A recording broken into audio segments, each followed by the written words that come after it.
Пошли. Все вместе. Какие ваши доказательства? They want you to comply. Cancel culture is about canceling. Кокаином. Up yours. Woke moralist. This is systematic bullying that's happening. Up yours. And they believe that they can then Woke shut us moralist. up. Not only can you take a load, you can take the ultimate load, and even better than that you find your true calling and destiny in your willingness to take the ultimate load. They seem animalistic is what I mean. No, they're worse than animals. Up yours. The woke mob, they ruin everything. They stopped Woke Ben moralist. Shapiro from going to events and speaking. They stopped Ann Coulter from doing it. I will never surrender even a single inch of ground to a pitchfork mob. You never cave to the mob. We will never bow to the mob. Ever. No matter what. Have it your way, buddy. You sons of bitches. Beta! I did everything right and they indicted me. Do you see the final expression of cancel culture in terrorist groups like?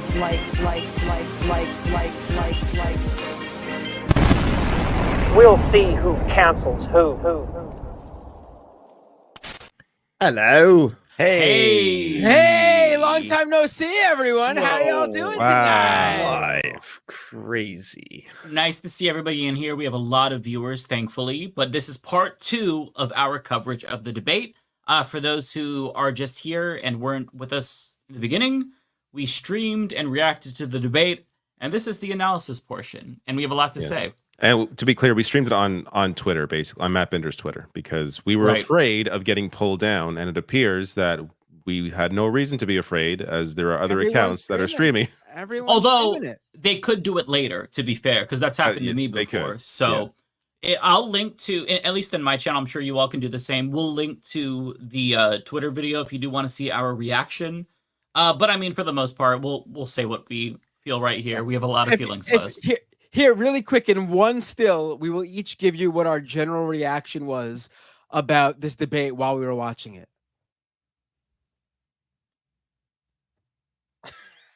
There you go. Did everyone do the same thing? I didn't even look. I think so. Yeah. There you go. I was trying to do the Lisa Simpson, that face. I should bring that back up again. Fuck. Yeah. Oh yeah, and in case you missed the debate, this was Joe Biden's face the entire time. Whenever there was a 2-shot and Trump was talking. His face. So I mean, but we should be clear. Trump did not do good. Good one. He really needed. He could have used that, right? He could have used that. So Trump in did terms not of do good. It's just that Biden also did really bad, and he dropped the ball in a number of things. And I don't know if we want to really start getting into it if we're still having fun before we get the press. Well, we should first mention it. From the beginning, it sounded like he was sick, and apparently, I guess he was, according to people around him. Like his throat are reporting on it, saying that he was sick, but his throat did not sound good. So it was it was hard at delivery. He saw a Palestinian in the flesh right before he went on stage, and he just that would help explain if he was human, his response. Yeah, so I think that the expectations were very low. All that Biden needed was to not shit the bed and to have Trump kind of be unhinged and keep talking and insult him. And boy, do we Biden have bad news for you. Biden shit himself. He shit the bed, awful. And Trump, because they were cutting the mic and because he was more reserved, didn't come off as unhinged as usual. So I don't know to what extent this is actually going to swing people, because everybody knows who these two guys are. But I think that Trump is coming away not looking as bad as I was hoping. Biden, it's given the right all the ammo they need to say that Biden isn't there or isn't fit to be president. Like, there you go. There's what, over an hour of proof right there. You know, like it wasn't just the fact that he sounded really quiet because he had a cold. Like, he was unable to string a lot of sentences together. He would start like a statement, and then by the middle of it, it was just completely incoherent at times, to the point where I was like, I know what he's trying to say or get at, but like he's just not speaking English. Like, it was really bad. He was barely coherent. And then Trump, there were times where he was meandering. He'd talk about illegal immigration, then talk about, oh, I never said liars or suckers, and then he'd go back to illegal immigration. So Trump was all over the place.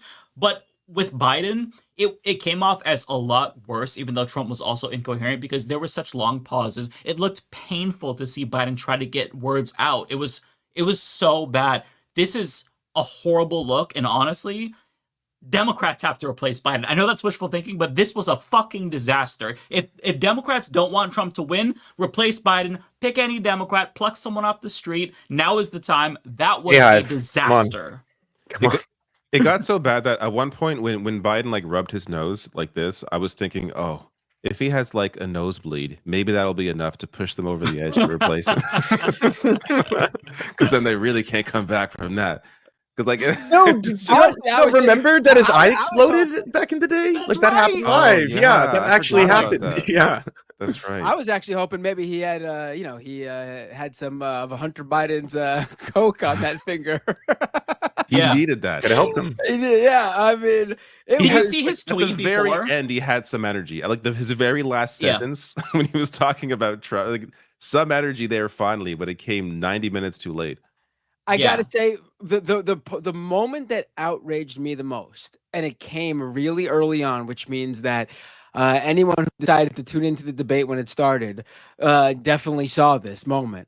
And it should this moment. I think there were moments where Biden might have been less lucid, even, but this moment was the all around worst in my opinion, because this is the home run topic for Democrats.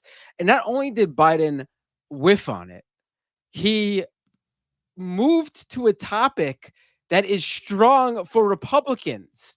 Oh, right. Yeah.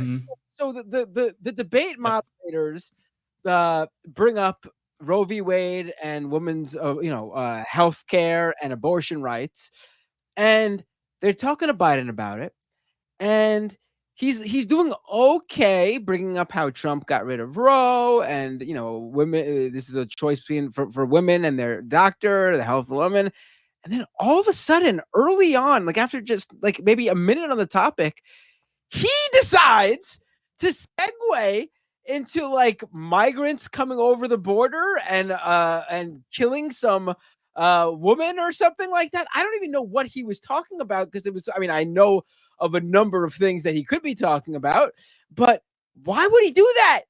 This is the home run topic for Democrats, abortion rights, and Republicans love to fearmonger on immigration and the quote unquote migrant crisis and the very few cases, Trump was out there saying hundreds of thousands of citizens in New York City have been killed by migrants, which is just absolutely a lie by hundreds of thousands overcounted. There's been zero.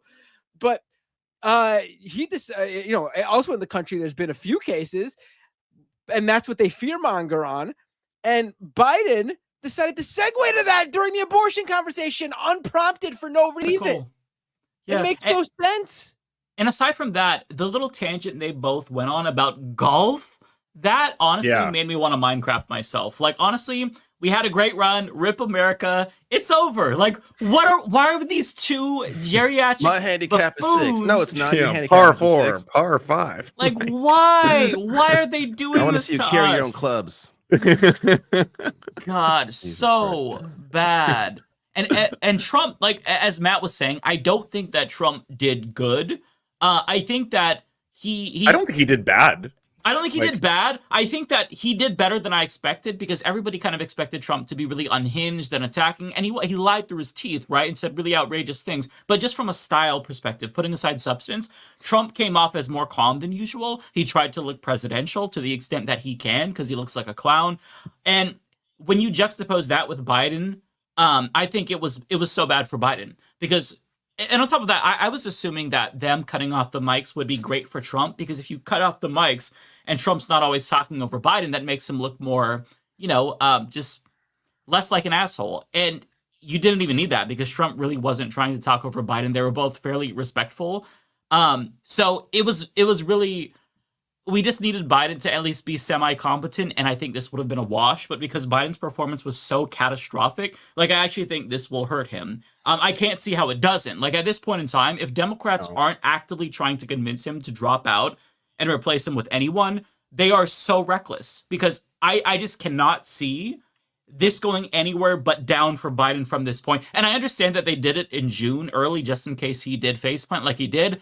You should have done this back in March. I don't even think you'd recover if you did this in March. It's so bad. Yeah. Also, let's remember that this is a debate that Biden requested. Like, this was his schedule, his plan. I mean, I guess it makes sense to have the debate in fucking June when the election's in November, if you know you're gonna fucking absolutely die on stage and fuck up like he did. Like, this was you even have the Biden faithful online, the influencers who never criticized Joe Biden, like Aaron Rupar, for example, the guy on Twitter who does the clips of every single CNN moment or whatever. You have him saying this was bad for Biden.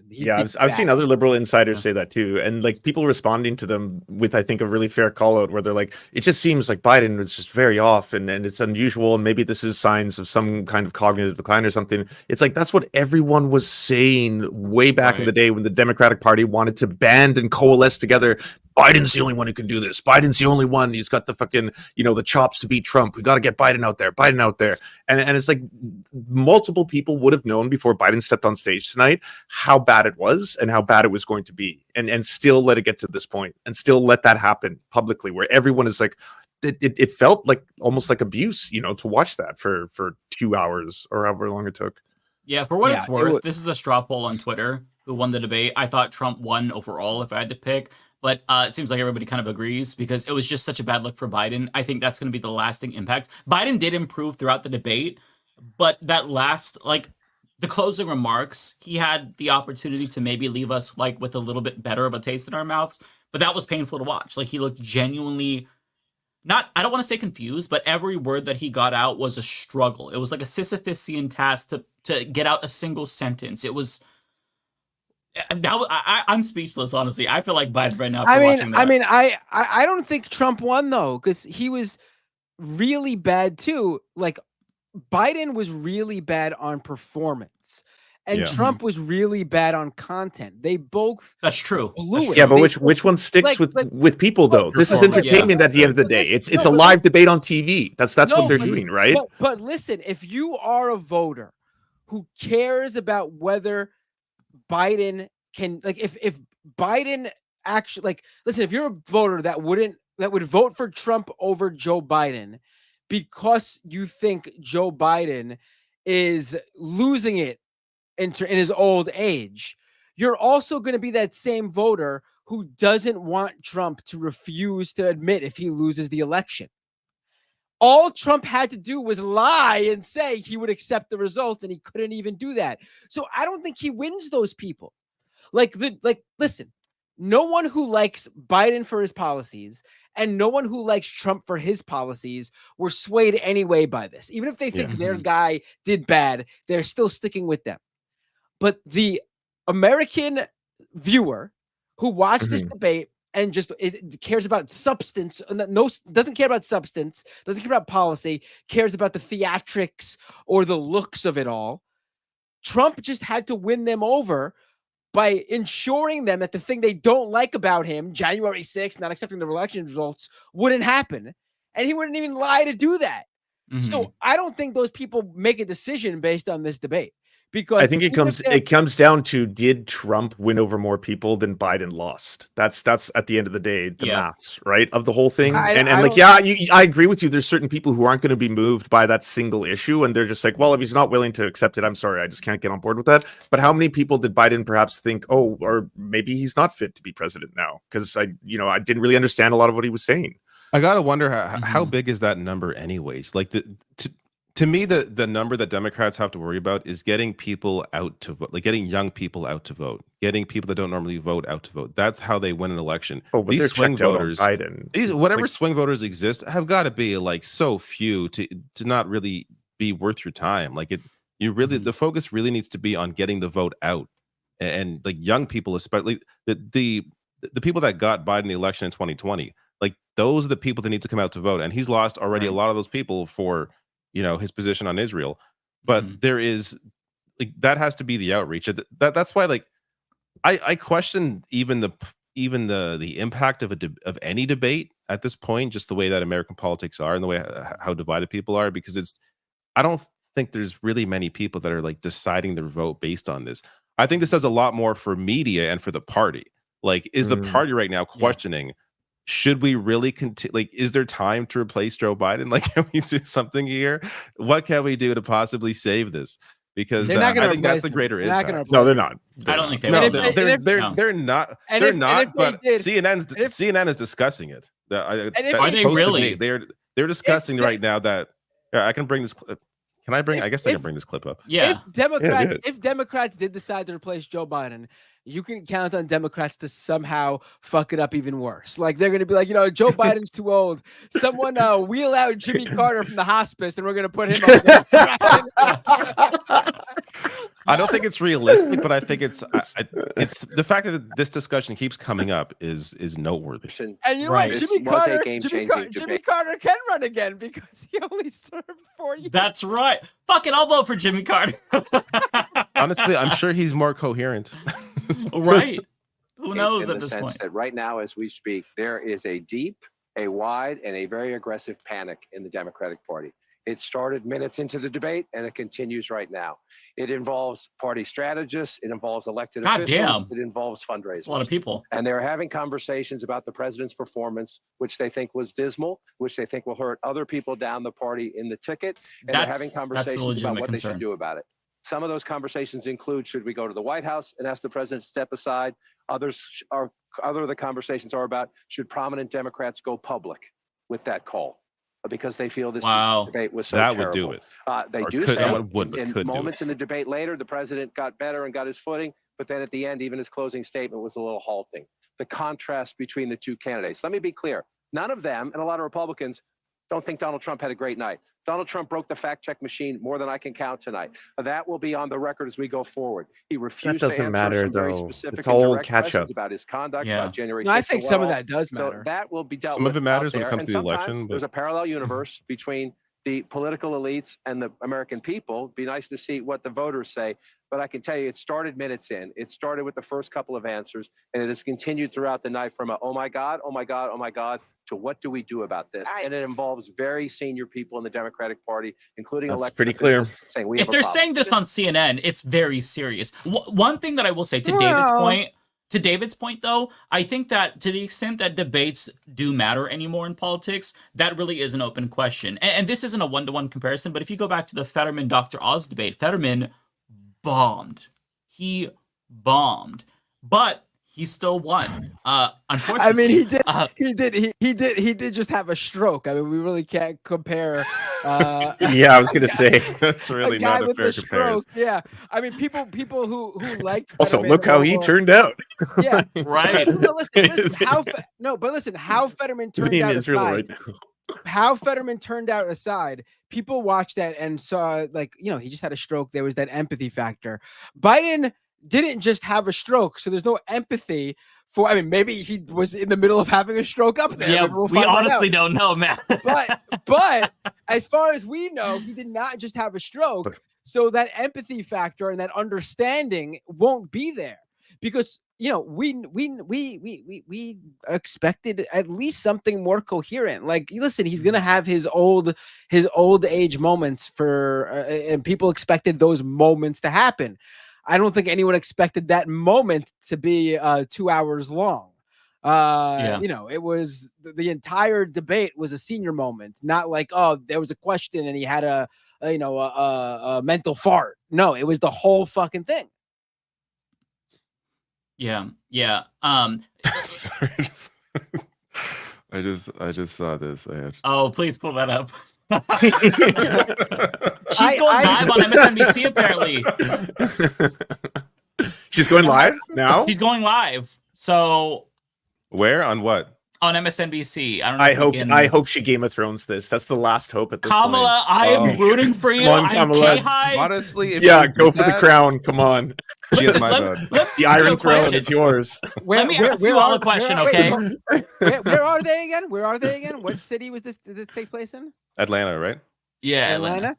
So wait, there's many ways she can Game of Thrones this. Are you saying she rides a dragon and destroys all of Atlanta, or what? Are we, what are we doing here? What is the, yeah?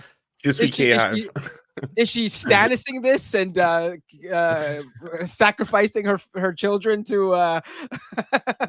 Yeah, we don't know. Say, the president had a very tough time tonight.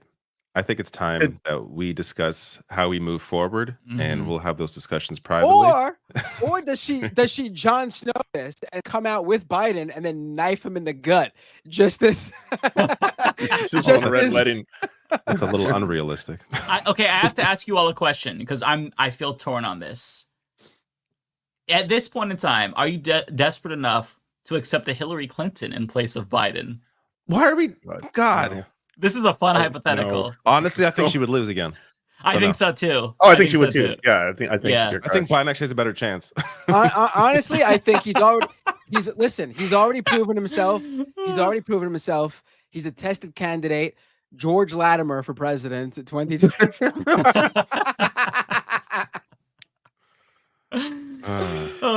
Honestly, like legitimately, I think if you put Mitt Romney up as the Democratic nominee, he landslides. It's like this is how desperate this shit is, man. It's so ridiculous. Jeb. Let's bring back Jeb. Jeb. It's time. Come on, Jeb. God damn. It's so ridiculous. It feels like a parody.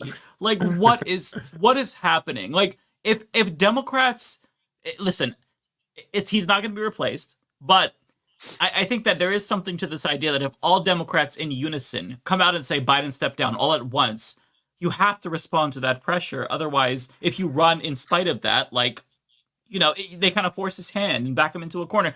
We're at that point. He has to, like, the fact that he's still choosing to run is so selfish. Because he is rolling the dice, like really tempting fate here. I'm stunned, honestly. Ryan Grimm is pointing out that Democrats used to pick candidates at the Democratic National Convention.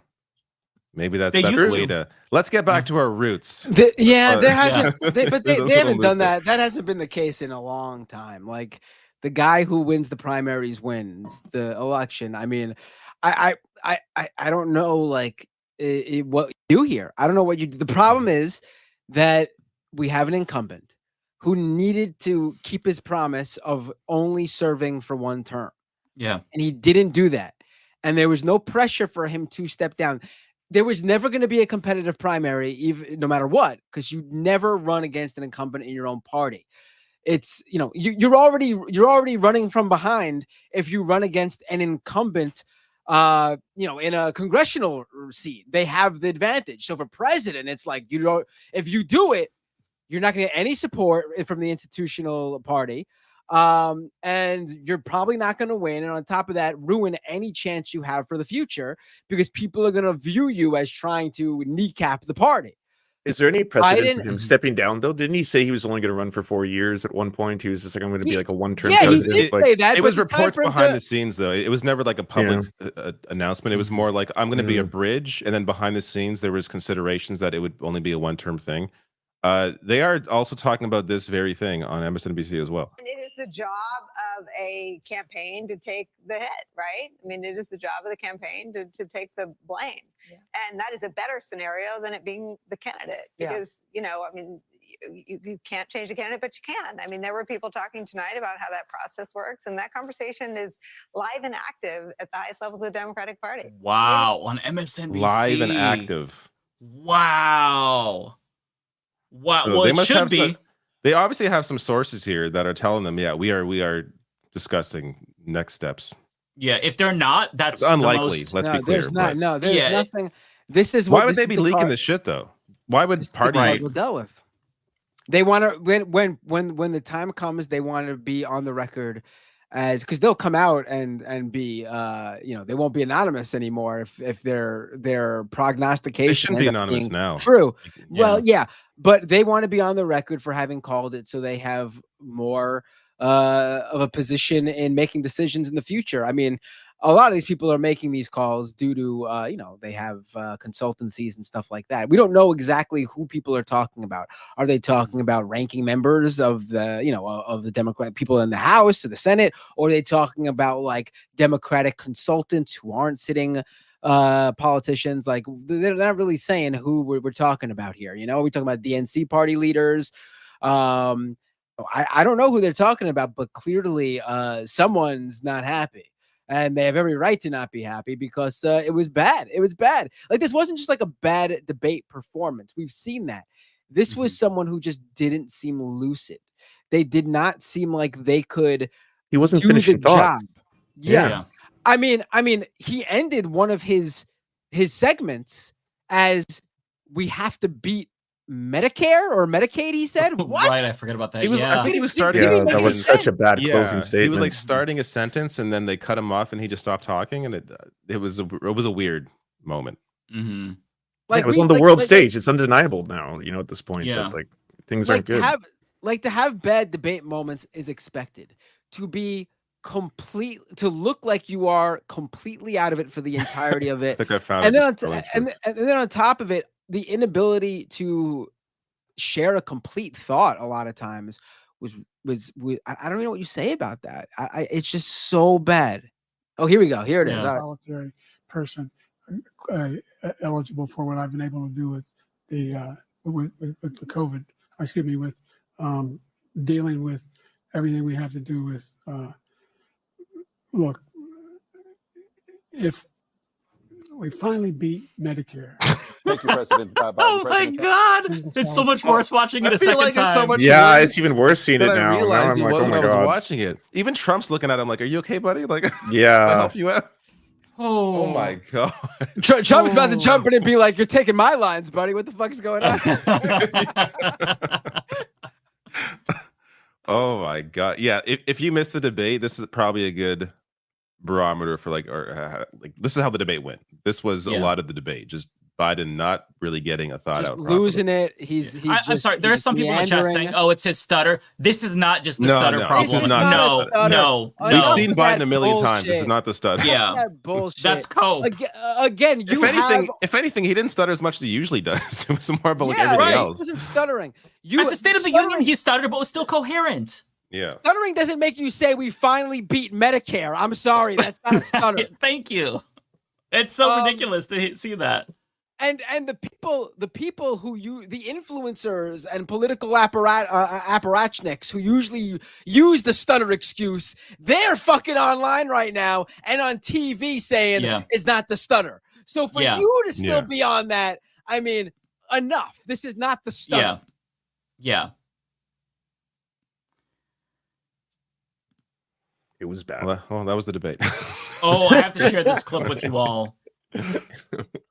Okay, so this is just the moment where Biden got like genuinely pissed off, and it sounded like his dentures were gonna fall off. Give me 1 second. Oh, geez. Sorry, let me pull it in. Okay.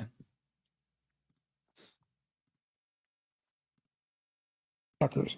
My son was not a loser, was not a sucker. You're the sucker. You're the loser. President Trump. Suckers. My son. That was honestly maybe one of the stronger moments of the debate for him.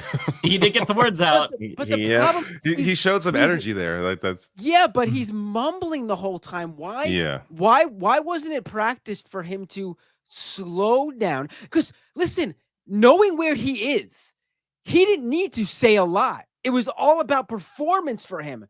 So slow down, pronounce your words loud and clear. Let's say you wanted to get 5 different points in for a question. Who fucking cares? Get one good point in, slow, loud, and clear. Instead, we got moments like this where even when they were good moments, you could barely make it out. You can't even clip that shit because he doesn't even sound. Unless you have the subtitles there, like the closed captions, you could barely make out what he's saying. Yeah. Mm-hmm. I don't know what this is, but someone shared this, so let me just let's just watch random clips I'm finding. Like, someone hire me to fucking sit down with these politicians and tell them how to do this shit. Like, he didn't need to do so much what he was doing. Like, why would Biden even? I gotta bring imagine up they told immigration him, at all. Like, Why would he bring up immigration at all? This is the thing, though. He's about immigration. Bender, you could give him the perfect advice in the world, which you are, but the man is 82 years old. He's stuck in his way. Like, he's going to do what he's going to do. Like, he doesn't mean he's going to take. I think this was the worst I've ever seen him, though, and that was for almost like 2 hours straight, or however long this took. More border control and more asylum officers. President Trump? I really don't know what he said at the end of that sentence. I don't think he knows what he said either. Look. Oh my God! I think I missed that. I didn't catch that. I didn't catch that. Play it again. Oh my God! More border patrol and more asylum officers. President Trump. I really don't know what he said. I don't think he knows what he said either. Look. I mean, I don't think that was a weird clip because I need to know what he said before that.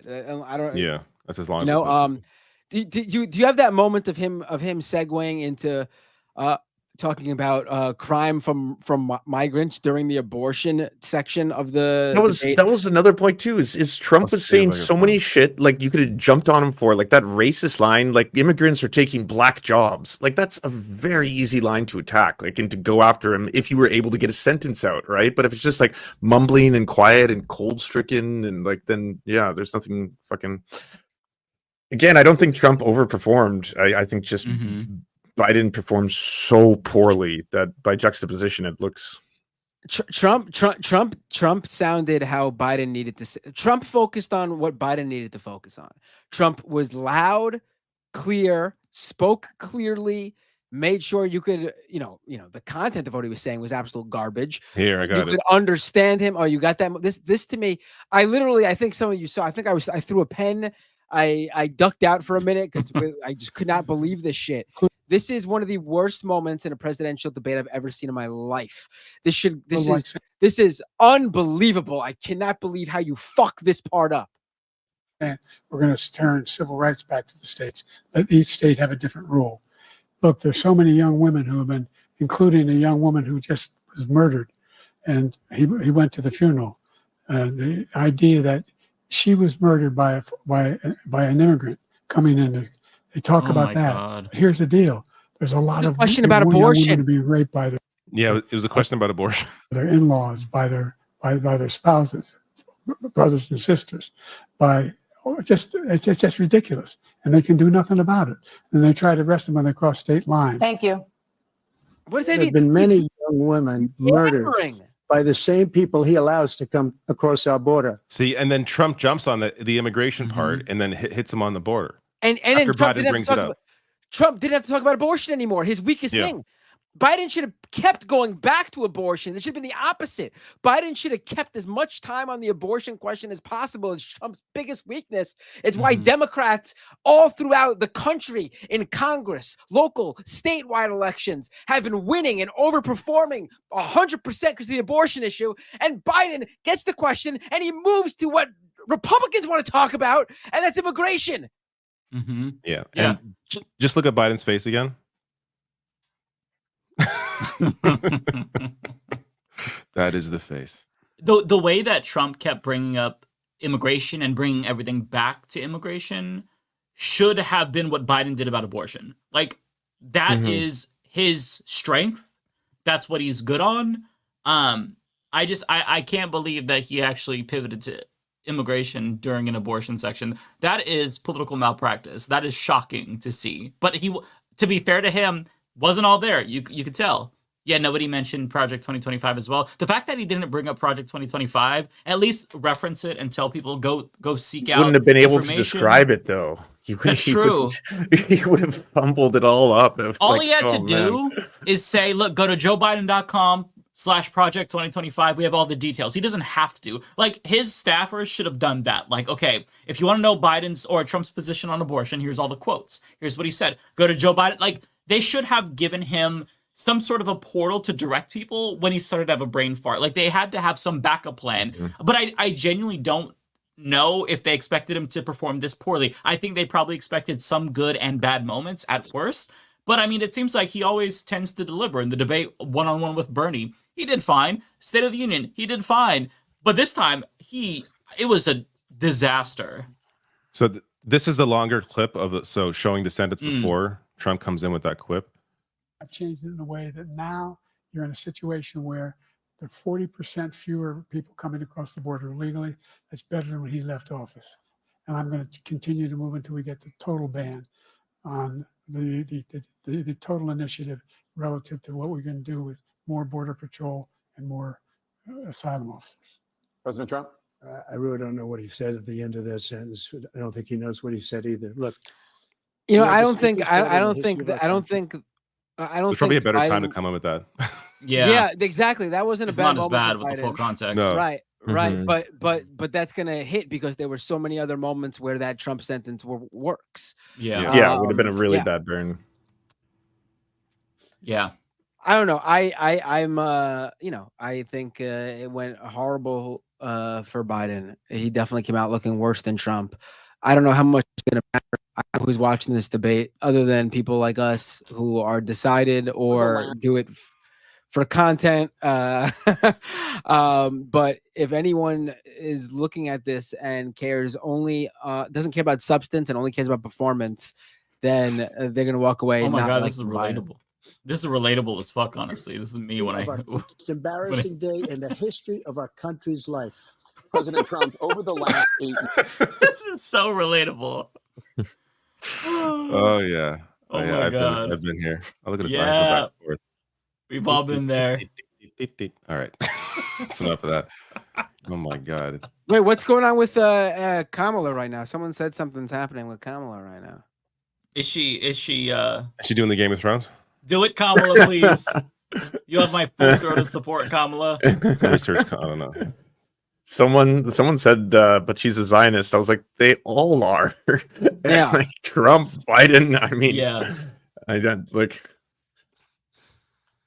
I don't know. Can't find anything. Who's saying what about Kamala? I know. I saw someone in the comments saying Kamala's on TV right now or something. Oh, she's probably on TV because I think she was going on MSNBC or something. I do have a reaction from Joy Reid, and she is basically echoing what we're saying. I'll pull that in because I mean, honestly, for MSNBC of all places to say that, I don't know. Joy Reid has actually moved. I'm not going to say she's a leftist now, but she's definitely gotten moved better. further away. Yes, absolutely. She's been radicalized by how bad the Democratic Party has been. Right. Honestly, really. I remember like that's 2017 doing videos about Joy Reid being Me too. terrible. Yeah, that's how I found David Dole, was him shitting on Joy Reid. I'm like, yes, this guy kicks ass. Oh no way! Crazy. Yeah, yeah. That's funny.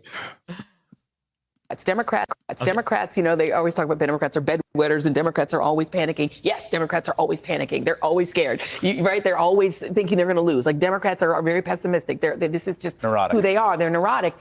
But Joe Biden's job was to reassure them tonight. His job was to calm his party, to make them feel that, yes, I can do this. I have 4 more years in me. I have the ability and the stamina and the strength to do 4 more years. He did not do that. He did the opposite of that. He made them more panicked. The people who were texting me were even more panicked. They actually expected it to be better than it was. And now they're in I won't say a full-fledged panic, but it's getting there. And are people that you're talking to who are expressing these concerns, are these people who are involved in Democratic politics, or are these liberals watching TV? These is not liberals watching TV. These are campaign people. These are people who are either Democratic operatives. These are people who were former, sort of Obama world administration people. These are people who are in the business. Okay. So the civilians are also panicking. They're also texting me, but I was trying to kind of ignore the civilians and really talk to the campaign folks. People are... they're worried, and there is, it's not a full drumbeat yet, but there is talk of, look, here's the thing. I know a lot of politicians. I just happen to know a lot of them at a lot of levels. They all believe that they have a unique ability to run the race that they passionately want to run. And I know for a fact that Joe Biden passionately believes that he is the only person who can beat Donald Trump, and he has evidence of it because he did it before. Right. He knows that he has certain demographic strengths that Donald. Basically, Joe Biden is saying, you see how bad I am up here? Every other Democrat is even worse. They are pretty bad. I love the idea, though. I love the idea. His ego, man. It would be really funny. Like, obviously, they're whoever Joy Reid's talking to, they're not going to come out and say like who they are, but it'd be really funny if she accidentally gave some context clues. If she was like, listen, I heard from someone, he was a politician in the Democratic Party. He's someone very high up, and I'm gonna quote him verbatim here. He said to me, Joy, let me be clear. I'm worried. Honestly, Obama got us into this mess. He made that phone call, had everyone drop out, so that way Biden would become the nominee. Biden's got to get us out of this, or Obama's got to get us out of this mess. Make that phone call again, this time to Joe, and tell him to drop the fuck out. There's only a couple seconds left. We'll just finish this.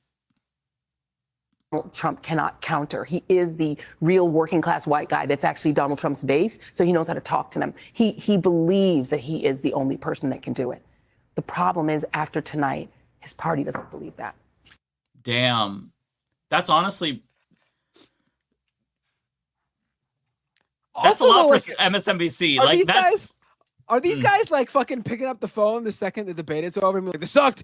Tell everyone on TV that Biden did terrible. Like, this is really quick reactions. I'm not going to play the whole clip, but Joy Reid brought up the Dem Convention math. Someone actually sent me the rules, quote unquote, Nicole Wallace. The rules are circulating. So they're Democratic operatives are looking at the rules at the convention to see what they could possibly do. If they replaced Biden with somebody, the only thing that would make sense and not cause a rift in the Democratic Party would honestly be Kamala. That they couldn't go with anyone else. Yeah. The question, they would need to pick a good VP to like bolster her up. Yeah. Because she doesn't have that experience on like the main stage, even though she's the vice president. But I think she's the only choice. Anyone else would just make no sense. Nobody voted for anybody else. At least when they cast a vote for Joe Biden, they knew that they were also voting for Kamala. Right. Yeah. And she would have to like bring back the Kamala that was, a senator going hard at witnesses during like testimony. Like the Kamala that we saw before she ran for president was terrible. Like that Kamala exists somewhere inside Kamala Harris. Give me the she Kamala could be that out person there. again. Give me the Kamala out there who was who ever since becoming VP has been doing these weird ass interviews about how we didn't fall out of a coconut tree and stuff like that. You guys seen that one? She seems pretty cut in that one. Yeah. I want that Kamala. I want to find that clip again. I love that clip. It's hilarious. To quote a legend, it seems like we all just need a hug from a Mamala right now. Can she be our Mamala right now? Oh God. I'm sorry to make you all cringe, but that came up. Here, I got it. It's my favorite. You think you just fell out of a coconut tree? You exist in the context of all you lived and what came before you. Oh man. It's so good. I love it so much. It's so good. So much. It really is great. Definitely came right from brunch. A couple Chardonnays deep. Yep. Her laugh afterwards is so great. You think you just fell out of a coconut tree? The way she laughs so hard. And then she brings it together to make a serious point about, I guess, our place in the world.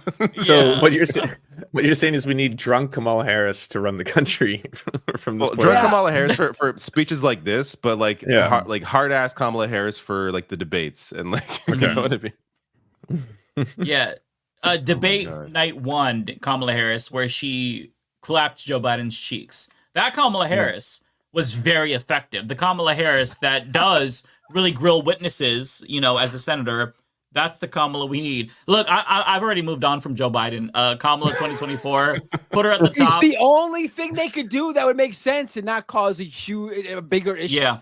I think people really don't understand that there is a huge portion of the Democratic base that would not support just replacing the incumbent presidential candidate after he won a primary. Yeah, it would not go over well. You'd have to then work on convincing all of them to still vote for this new person. Yeah. The only if you don't want Joe Biden, the only person that makes any sense is, from a realistic standpoint, is Kamala. I'm sorry. It's just, I'm not saying as a Kamala fan either. It's just, if you're removing Joe Biden to put someone even safer up there, there's nobody. You can't just go with some wild card.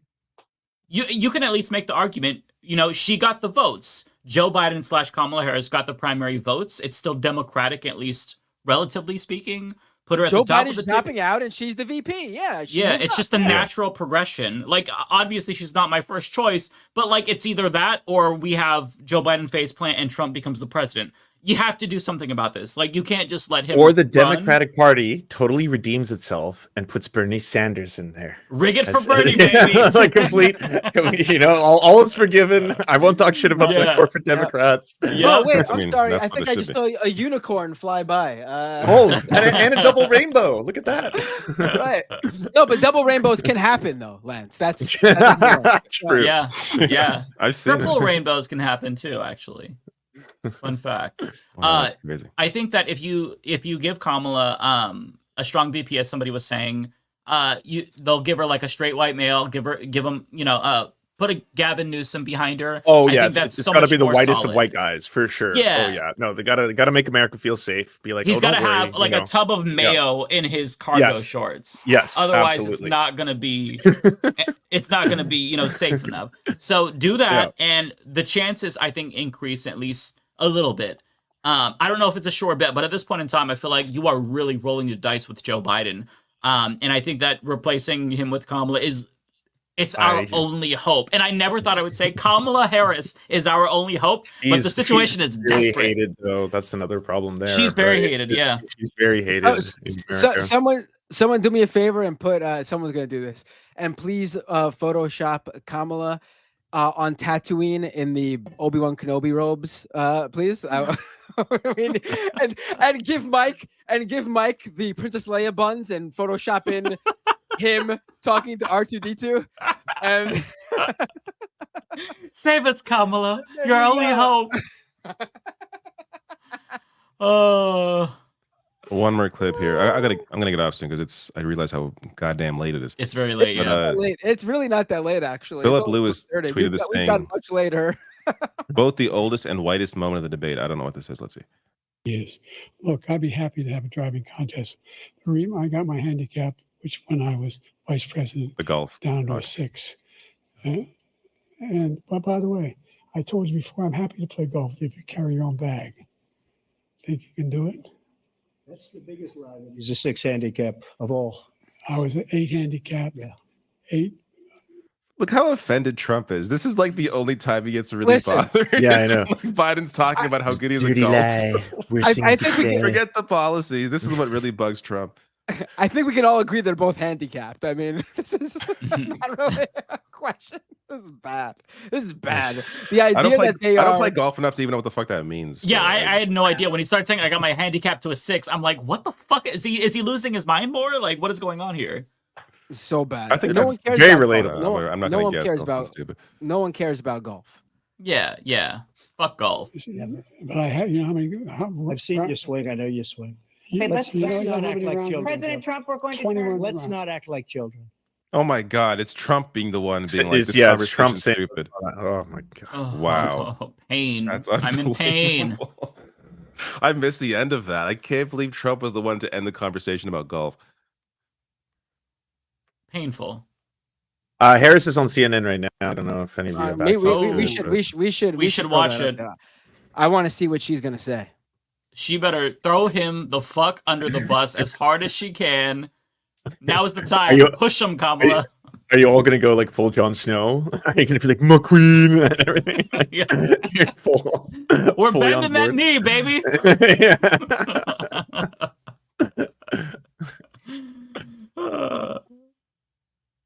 If we can find it, yeah. We got super chats too. I love. There's still some people in here who's like, here's one. Wow, who needs Trumpers to savage Biden when you have Dishy, Matt Binder, and company? Glad you're all having fun. What do you want us to do? We lie. What exactly is going on? You want to live in a fantasy where everything was awesome? When like, MSNBC is talking about how fucking terrible he did, like what the fuck? like you guys live in a Candyland reality where you don't you guys are MAGA, where you give yourself a false reality just so your guy can come out looking good. if Democrats want to win, something needs to be done. I'm not even saying that something needs to be done necessarily means taking Biden off the top of the ticket. I'm telling you all how dangerous that is even. I'm saying they've put themselves between a rock and a hard place to even get here to begin with. But something needs to be done. I don't care. Maybe they should coke up Biden. Like literally, maybe they should have Hunter Biden hang out with his dad for a while and get him on some or reach stuff across that the this aisle never- to Donald Trump Jr., you know? Yeah, so this Finally- never happens again. This cannot happen at the next debate. That next debate will be much closer to the election. It'll be much fresher in people's minds. This cannot happen. So it will apparently be bad. Kamala's now on CNN, acknowledges a slow start, but argues he ended well. That's what the sycophants and the establishment people are saying. I have a tweet also as well from a Biden sycophant account on Twitter. Let me bring it in here. Joe Biden had a tough first 15 minutes, and then he locked in with a solid, if unspectacular, performance. What a weird thing to say, if unspectacular. Yeah, like that's quite the fucking spin. I can't believe that they're gonna actually try to gaslight all of us. Like you're not gonna convince people that, oh, it wasn't that bad. We all saw it. Like this is not something that you can spin. I gotta Maybe say, the though, second I'm not debate, even seeing much of that. Like that account maybe, and Kamala Harris, of course, is going to. I mean, the fact that she even acknowledged a slow start to me is that's true. Big. I also don't get how that helps. I wouldn't them, though. expect her to even do that. How would that help them if we were just pretending on this show right now to be like, no, it's all awesome. He did amazing. Everyone's lying to you, but us. We're the only ones telling the truth. Everyone is delusional. Like, what? How would that help in any way? How does your audience? Then your audience are a bunch of zombies.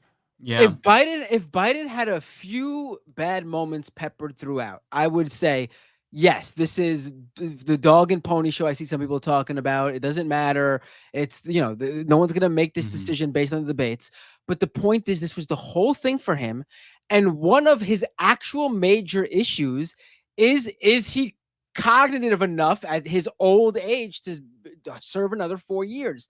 This is an actual issue. This isn't the usual case of someone fucking up on a debate stage and it's a 60 or a 50 or 60-year-old guy and they had a bad moment, they misspoke. This wasn't that. His number one issue was going out there and showing people he was competent, and he failed at that.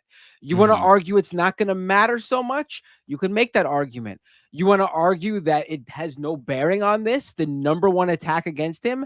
That I don't agree with. Yeah, you have on Twitter, actually, I won't bring it in, but Julian Castro just said Biden had a very low bar going into the debate and failed to clear even that bar. He seemed unprepared, lost, and not strong enough to parry effectively with Trump, who lies constantly. So, yeah, I mean, he's been critical of Biden, but still, that's a very strong statement from a Democrat. I'm seeing a lot of tweets saying, I mean, again, this is Twitter search, so who knows how it's being skewed. But a lot of people saying that CNN is grilling Kamala Harris, like pushing back hard on her spin about Joe Biden's performance. Oh, and that she's not doing well. So, baby Kamala Harris isn't the right replacement. Well, she's never been good at being pushed. She's always been bad at that. Which is wild to me. Like, you're a prosecutor. Like, what the fuck? You can't. You and she should say. She should look them in the eye and say, "What, you think Joe Biden just fell out of a coconut tree? He exists in the context of all in which he lives and what came before him." I mean, that's. I'm surprised you got that nailed. I should memorize that line. I pulled up the quote. I remember the coconut tree. Oh, here we go. We got coconut a clip. Tree Okay, let's Kamala Harris clip. Nice. Let's see. And the contrast is clear. Look at what happened during the course of the debate. Donald Trump lied over and over and over. He did. Yes. He would not disavow what happened on January 6th. He would not give a clear answer on whether he would stand by the election results this November. He went back and forth about where he stands on one of the most critical issues of freedom in America, which is the right of a woman to make decisions about their own body. He has been completely ambiguous and all over the place about where he stands on that issue, despite the fact that he hand-selected 3 members of the United States Supreme Court with the intention that they would undo the protections of Roe v. Wade. And that's exactly what they did. And just 3 years ago— Hold on, pause it. Anniversary. I don't know who's saying this is bad. This is exactly what Joe Biden needed to do. This is good. Good. This is good. This is good. This is good so far. Of Dobbs, wherein women across our country have been denied emergency health care, have All that may suffered, be and the contrast All is— right, probably. Okay. Oh, I wanted to hear him say, Yeah. well, all that Yeah. may See, be they're true. pushing back. Like this, Biden did. Yeah. I mean, this is a Democratic aligned account. So, but here's the thing that sucks. Like cable news, all of them, CNN, MSNBC, Fox News, they all glab onto this performance and this sort of stuff, how they, the theatrics of it all, because it's good for ratings. It's a lot to talk about. People care. People like watching that shit more than like policy discussions. The problem is that this time they have a point. Like, that's the problem. Yeah. This time they have an actual point. Like, I've never seen a worse debate performance. Again, content wise, Trump was horrible. Biden, when you could make out what he was saying, content wise, he was better.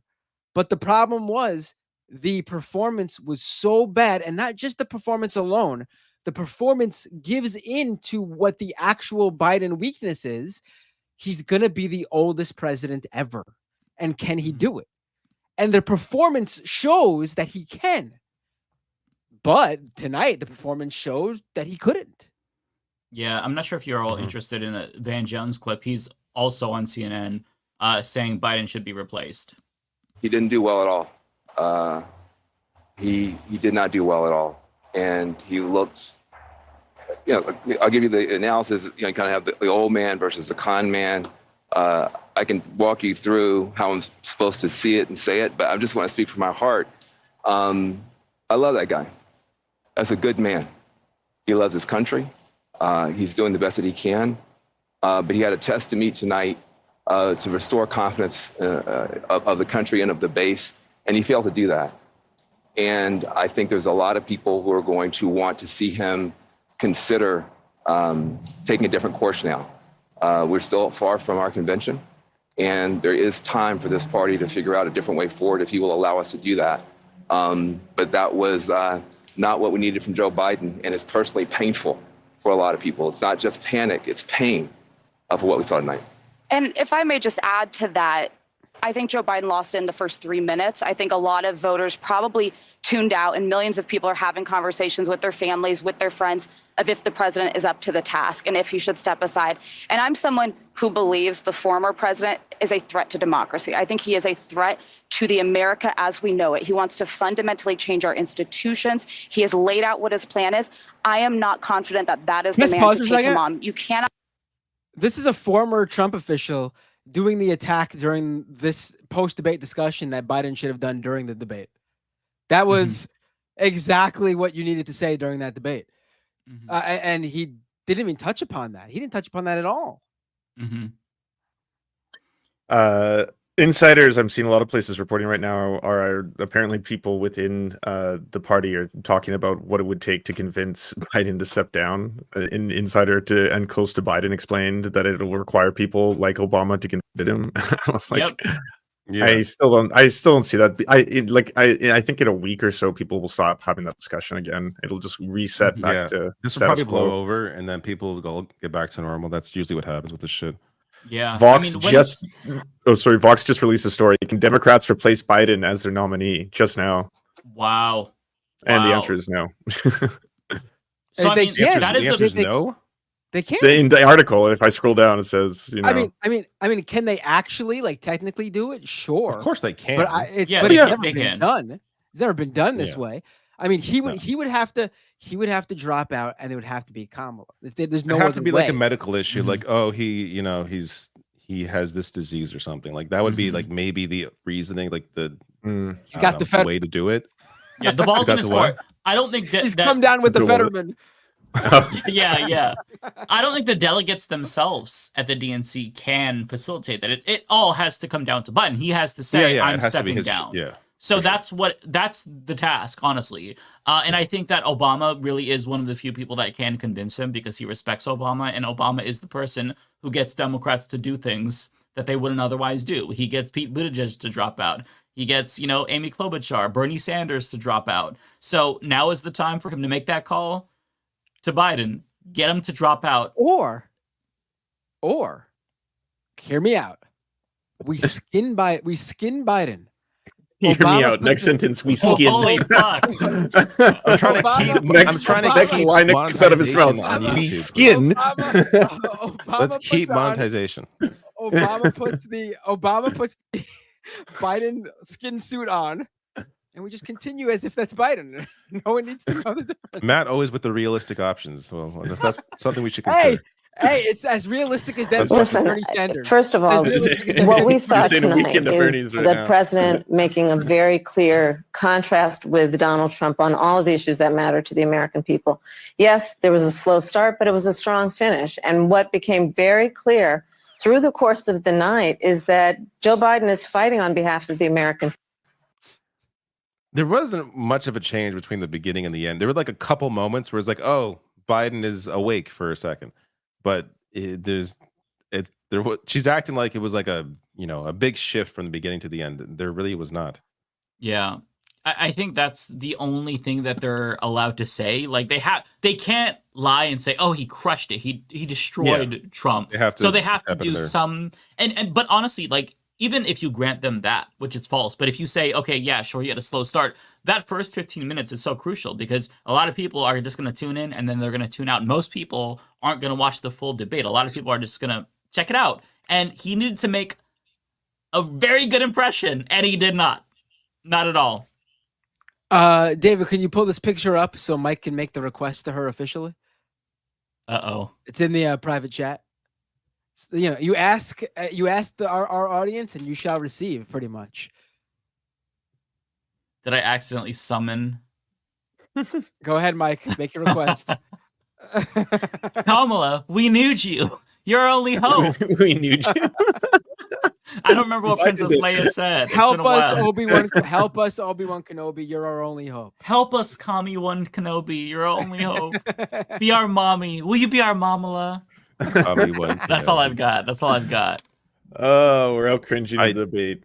To feel better. Found another Kamala clip. Let's see this one, and then I'm probably everybody's looking at Kamala right now. All eyes on Kamala. But the president of the United States was not. Everything is so cooked. To make that case to Donald Trump on the stage tonight. I mean, you debated against then Vice President Vice President Biden 4 years ago, and he was a very different person on the stage 4 years ago when you debated him. You must. I mean, that's certainly true, is it not?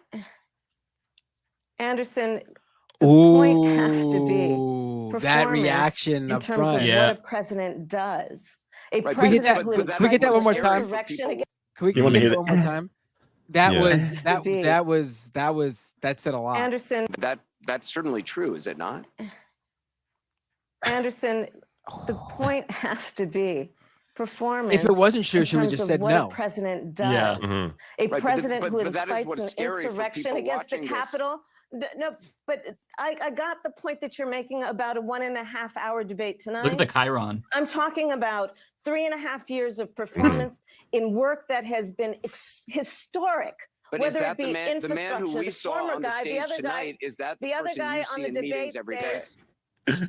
It's all The entertainment. person that you saw on the debate stage that has, for the last 3.5 years, up until today, performed in a way that has been about, whether it be in the Oval Office, negotiating bipartisan deals so that we have an infrastructure, a real infrastructure plan where we're putting trillions of dollars on the streets of America to upgrade our infrastructure. Whether it be the person I see in the Oval Office who is meeting with heads of the military and the intelligence community and in the Situation Room, ensuring the safety of America. The person I see in Joe Biden on the world stage, convening world leaders who often ask for his advice, most recently just during the G7 conference. So I'm not going to spend all night with you talking about the last 90 minutes when I've been watching That's the why last you're there. 3.5 years of performance. Okay.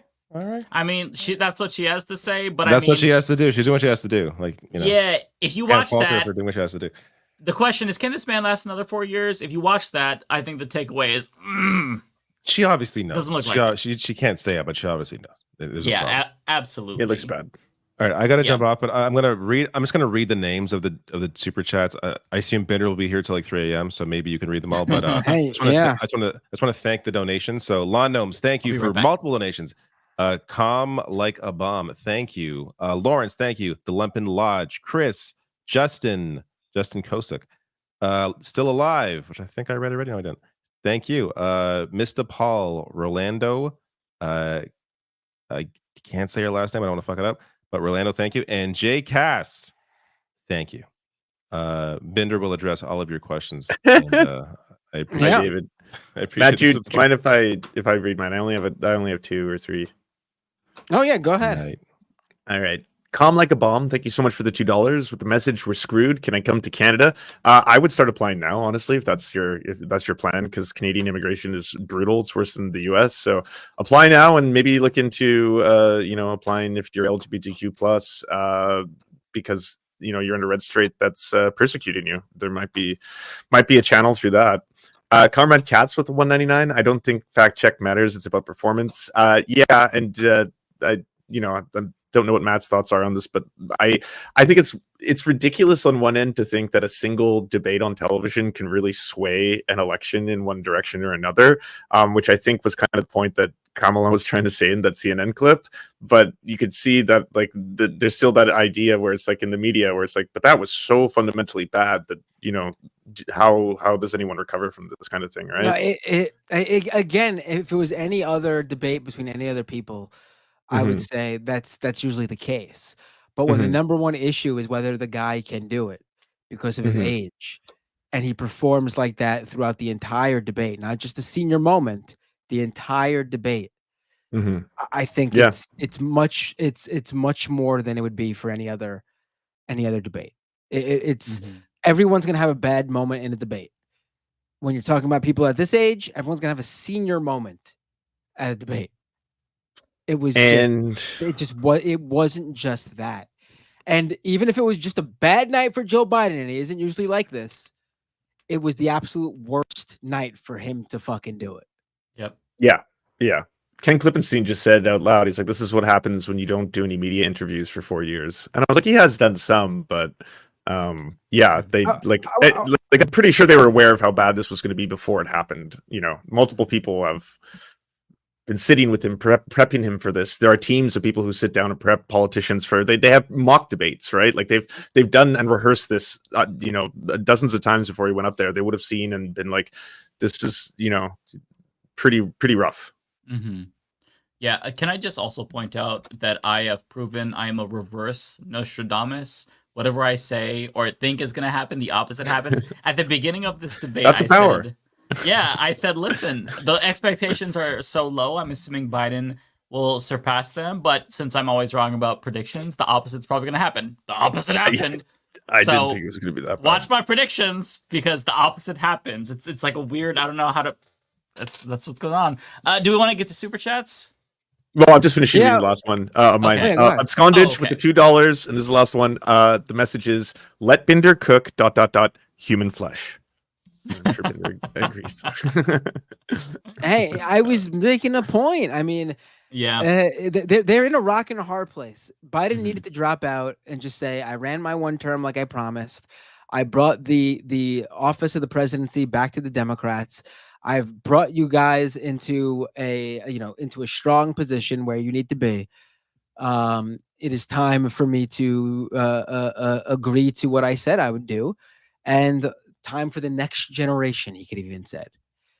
And then we would have had a primary. Kamala, my assumption is she probably would have won it because as the VP, it seemed like it would be in her favor, and we wouldn't be in this position right now. At this point, if they do anything, there will without a doubt be a non-insignificant portion of the Democratic base who is turned off by how it goes down. and that's what's going to happen. They are stuck with him. They really are. I do think they might lose more people who they don't have to worry about even getting out the vote with, if they were to just replace him. There are the Democrats are all about doing things the way they're supposed to be done and not rocking the boat. Yeah. That's the Democratic base. That's the people who are sitting on the floor of the DNC waving their little signs. That's who and they don't want to worry about those people. Those people are the sure thing vote. Imagine they got to worry about getting out the people who aren't a sure thing. And then on top of that base, they're not going to want to rock the boat. Yeah. So, I think that this is going to be, like you guys were saying, like this is going to be talked about, like the prospect of replacing him or trying to get him to step down for a week. But, time's ticking, right? The convention is coming up. And once the convention happens, it's over. So I think that to the extent that it's possible, Democrats should do that. But I'm not going to get my hopes up because I can't see him being willing to just give up power like that. Like he is stubborn. He's in a position that he doesn't want to give up, and I don't think he will. So it sucks. But I'm going to cross my fingers and hope that Obama makes that call because Obama's the only one. Yeah,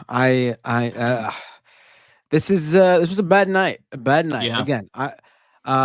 Listen, if I didn't think the race was going to be this close, I would say the debate doesn't matter. But I think the race it's going to be close. Biden's going to win the popular vote. There's no question about it. Question is, does Biden get out the people he needs to get in certain states? And I don't know if he will. Yeah. Glenn Greenwald says, none of you understand politics. They were accusing him of taking performance-enhancing drugs, so he neutralized the issue by taking performance-diminishing drugs. It's called triangulation. Look into it. It's the 90s. Glenn Greenwald? No, Wow. the joke account, Glenn Greenwald. It's a really funny one. Oh. Yeah. I don't even think he even needs to take performance depressing drugs. He just needs to not take any drugs, and you get what you get. This is oof. Yeah. I see Biden battles cold, the COVID test negative. Oh man, best case he should have been crossing his fingers for being COVID positive so they could have canceled the debate. Oof. Okay. Let's get to some super chats here. First one we have here is from Tokyo Hans. This is for you, Matt. Me? No, that is for me. Let me pull up my all my super chats here. Tokyo Hans, 2 weeks from today is Matt's YouTube monetization anniversary. A great day for the bigliest stream. Why, thank you, Tokyo Hans. I appreciate that. Dr. Disrespect just got demonetized on YouTube, so nice. There's some good news. Yeah. Hell yeah. Good news. They'll remonetize him again in a few months, though. That's what YouTube does. But No, I don't think they will remonetize him because they've been on the record now saying they didn't do any deals with him because they weren't sure what he did, but it was enough for them to not want to touch him. But at the same time, they couldn't demonetize him without knowing. Like they could say they didn't want to do a specific contract one-on-one deal with him. Yeah, they couldn't demonetize him based on their policies without knowing what he did. Now that they know what he did, I think this is going to stick. I hope so, but they also remonetized Matt Walsh, so I don't have any hope in YouTube. I mean, but Matt Walsh didn't do anything that's that there is a huge difference, honestly. As bad as Matt Walsh is, and we don't know he's done that, and until that, I don't think anything is gonna be at that level. Yeah, I hope you're right. I hope you're right. I think this one is also for you, though, Matt. This is from 10 Lawn Gnomes. It is not, but I can read it. 10 Lawn Gnomes. I did get one from 10 Lawn Gnomes, but not this one. 10 Lawn Gnomes. We need the anchor from Colorado who did the GOP primary. I don't know who you're talking about. I'm sorry. Was there a good Colorado debate? Kyle Clark. He was the moderator who is really good at pressing politicians and calling them on their bullshit. He kind of got into a back and forth with Lauren Boebert about the Beetlejuice incident and her lie. Really, I great missed this. journalist. Is that what happened? I did not see that. Yeah, I did a video on it, so check that out. Yeah, Kyle Clark, amazing journalist from Colorado. Great work from him.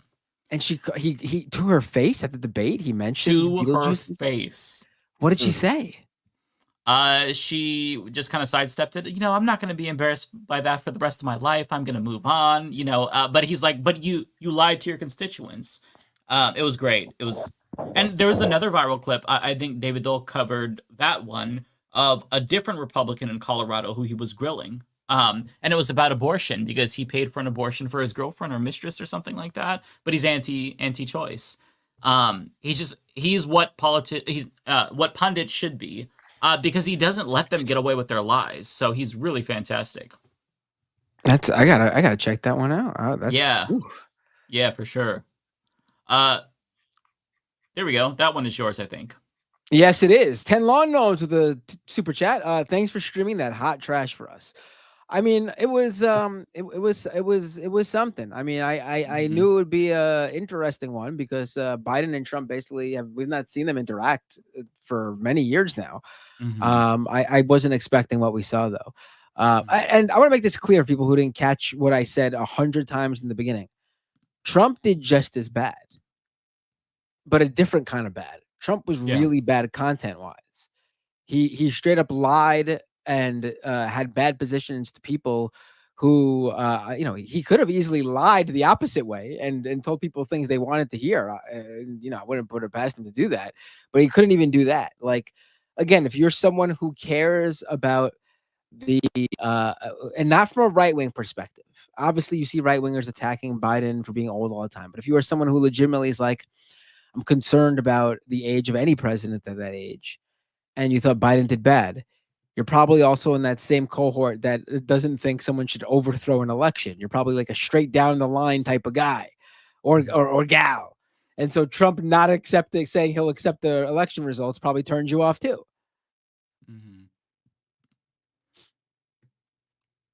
I think this one was for David. I don't know which ones he read because I was gone. I'll just read this one. 10 Lawn Gnomes. $5. Thank you. Pretty sure we would have learned more about the candidate if we had each of them and their prospective cabinets in an escape room and recorded it. Yeah, honestly, I would be down for that. Thank you to Christy Morgan for becoming a YouTube member. Welcome. Appreciate you. And a Kowalski one. I think this is either for you or David. Matt. This is for me. Kowalski with a $10 super chat. Thank you, Kowalski. It is sad to say, but I think RFK Jr. just became a contender for the presidency. I am preparing a contingency for a worst case scenario. Be prepared to disavow me. No, I think you have a point. I think any leading third party candidate, in this case, it is RFK Jr. Everyone else is way behind him. I would be concerned that people who weren't turned on by any of these guys are going to look for a third party candidate. Again, we are not talking about people who are politically connected in either way. We're not talking about people who watch, Daily Wire and listen to Ben Shapiro all day. And we're not talking about people who, are, people going out there and campaigning for the squad. We're talking about people who are politically uninterested in general, only tune in for the big election every 4 years. And stuff like this, superficial stuff like this, matters to those people. And those are the people Biden and Trump are fighting for. Like they ain't fighting for people who are reading the news every day and taking part in political discourse on social media. Speaking of those kind of people, though, Nicholas Kristof, who's like got to be one of the biggest New York Times Democratic writers, just wrote and published an article, President Biden, I've seen enough. And then the article goes on to say, based on the performance on Thursday, we hope you withdraw from the race. Which, if it's coming from now, New York Times, fucking Democratic supporters, that's not a good look. The big dogs are saying it. So now it's a different conversation than before. Rebecca, I'm curious, what was the sense that you got over on, for those who don't know, she was just on Mark Lamont's Hill show. Shout out to him. We love Mark. What was the sense that he had? Was it dread like us, or I would have abandoned you all for Mark. I know. He's cooler and better looking than all of us. I understand it. Because I was here first, and I thought it was going to be 15 minutes, Right. but we got to talking and talking. So it started to get, what? Now it all makes sense. When Rebecca first joined the stream, my first thought was, oh, she's wearing a nice dress. She's looking. Oh no, because she's looking like she's ready for prime time. I can't believe she thinks this highly of our stream. Yeah, no, I But went no, somewhere it's clear first. now. I was ready, y'all. That's why I came. That's why even I was on 8-ish time, because I actually went somewhere first. I had this on. I said it's going on the rest of the night. So this, all right, 6 jobs today. Okay, so that's why I would have got here. You could pretend that, make up the scenario where you did it for something No, else because for us, night but school, clear. night school you with had it. Mark You Lamont. dressed nice for Mark Lamont. No, not us. he I wears get like it. he's in his home. He's not in his suit. He's not. That's like the low end tier. Like that's like when I you would want dress nice. nice for Mark. He'll drink. He'll have a good old time on that. Like it's a whole thing. But no, but the conversation I'm pretty sure was the same over here. With even the points that we were making while we were watching it, because I was here for the viewers who are tapping in. Don't listen to Matt. I was here watching it with y'all. But it's the same points. It's basically how the superficial aspect, but that is actually an important aspect of what we want our president to be like. We want him to be strong. We want him to be cognizant. We want him to be like, we want to feel like we have somebody who can formulate his sentences correctly. While he is, we had Dr. David Johns on there who pointed out, but if we're making a comparison between him and Trump, there is only one person who has an expertise, who spent most of his life's work in politics and this type of leadership or close to it. So that makes sense. But I do think there's a time where it ages out as well. Yeah. So we had that conversation with it. But then we talked about the fact checking. There was a lack thereof where we said the same thing, where the moderators weren't doing their job, at least when coming back and having some kind of pushback or like real statistics, because that's what I'm used to during the debates, a little bit of pushback from the moderators. But these two, it was just giving, okay, yeah, he lied. He just blatantly lied, and we'll continue to push on. Or we'll give. There was only one time they corrected them, right? Yeah, there was only one time where she was like, the question was about like healthcare or something, and then or correcting the question, or giving him another opportunity to answer the question. Him being Donald Trump, when it came to Joe Biden, it was like, all right, that's your time. Like that's what it. I saw that in there, and then we discussed that there was a lack of conversation when it came to LGBTQIA plus community, especially with I'm almost kind of happy about that, to be honest with you, because all Trump's going to do is say the worst things possible, and Biden wouldn't have been able to match him or even respond to it, right? He would have been Trump being like, they're coming for your kids and stuff. That would be their leadership. The American people would see this is where he stands at that. I think that's what the debates are for. This is your time to shine. This is your stage. And then we had that particular moment where Dr. David Johns pointed this out. Recently, so they didn't talk about that. Then they missed the opportunity that if they were to mention that, or Joe Biden could have even said, we eradicated those who were reprimanded in the military for having gay sex. He just did that. He pardoned all of them or something. Yeah, their sentences or whatever it was, for that. And that would have been a conversation. Like you could, like Trump, you could never, like we needed that energy, because there are some things that you have done, like even right now, just now, which could have been a part of the conversation in some way, shape, or form, because throwing out the things that he was randomly, I'm like, well, they ain't got nothing to do with nothing over here. They ain't got nothing to do with nothing over here. Like if you want to floss something, like you just did that. That could have been my administration just did this. That was, we were missing those opportunities. So there was a lot of missed opportunity there. Rebecca, were you here for the golf part where they were getting into golf? You were here, okay. For the last remarks, because I thought they were done. And then when it came to the last remarks, and he froze, and like he glitching and he was shutting down. Like his battery was low. And that sucked to see. But at the same time, it goes to show, like, I know that they're saying that this is all we got, but we have to start looking at when it comes to leadership in the same in any position, right? Not only presidential, but when it comes to leadership, we got to start looking at, okay, now that person is like 80. There's no reason that they should be taking the seat anymore. There's somebody younger. There's somebody that that can actually do some work from this seat. Let this person go and live their life. And let's, continue to look at somebody who is supposed to fill this position and can do actually like be on their feet, be a little bit quicker with their words and their work. Speak That's English. what we're looking for. And it was. So it sounds to me like you're also on the K-Hive train with us. Okay, I'm on the K-Hive train. The Kamala Harris train? I'm 100% all in. I'm not on Kamala. that train. Mike, you bought in so fast. I'm a black woman. I'm not on that train. I'm not. I'm so ready for Kamala. I've got my summoning candles. I'm ready. Bring her in. Let's. I'm not on that train at all for so many reasons. But we don't even have to start with that because we don't have to go there. But you guys are making some really great points within the whole like the golf thing, talking about some I want to. He literally told that man he wanted to play him in golf, and they were going back. It was nursing home. Yeah. Like it was just giving. Yeah, I'm tired of people saying that's ageist to point out. It's like this. I'm not saying it's bad to be old. No, my age now, I wouldn't want to do this. I would not want to have that job. You know, like I wouldn't want to do that at this age. I don't get why you still need to do it when you're pushing 90. Why? Yeah. Right. Enjoy your great grandkids. Go see Italy. Anything. You got to point it out. Yeah. All right, so we have some.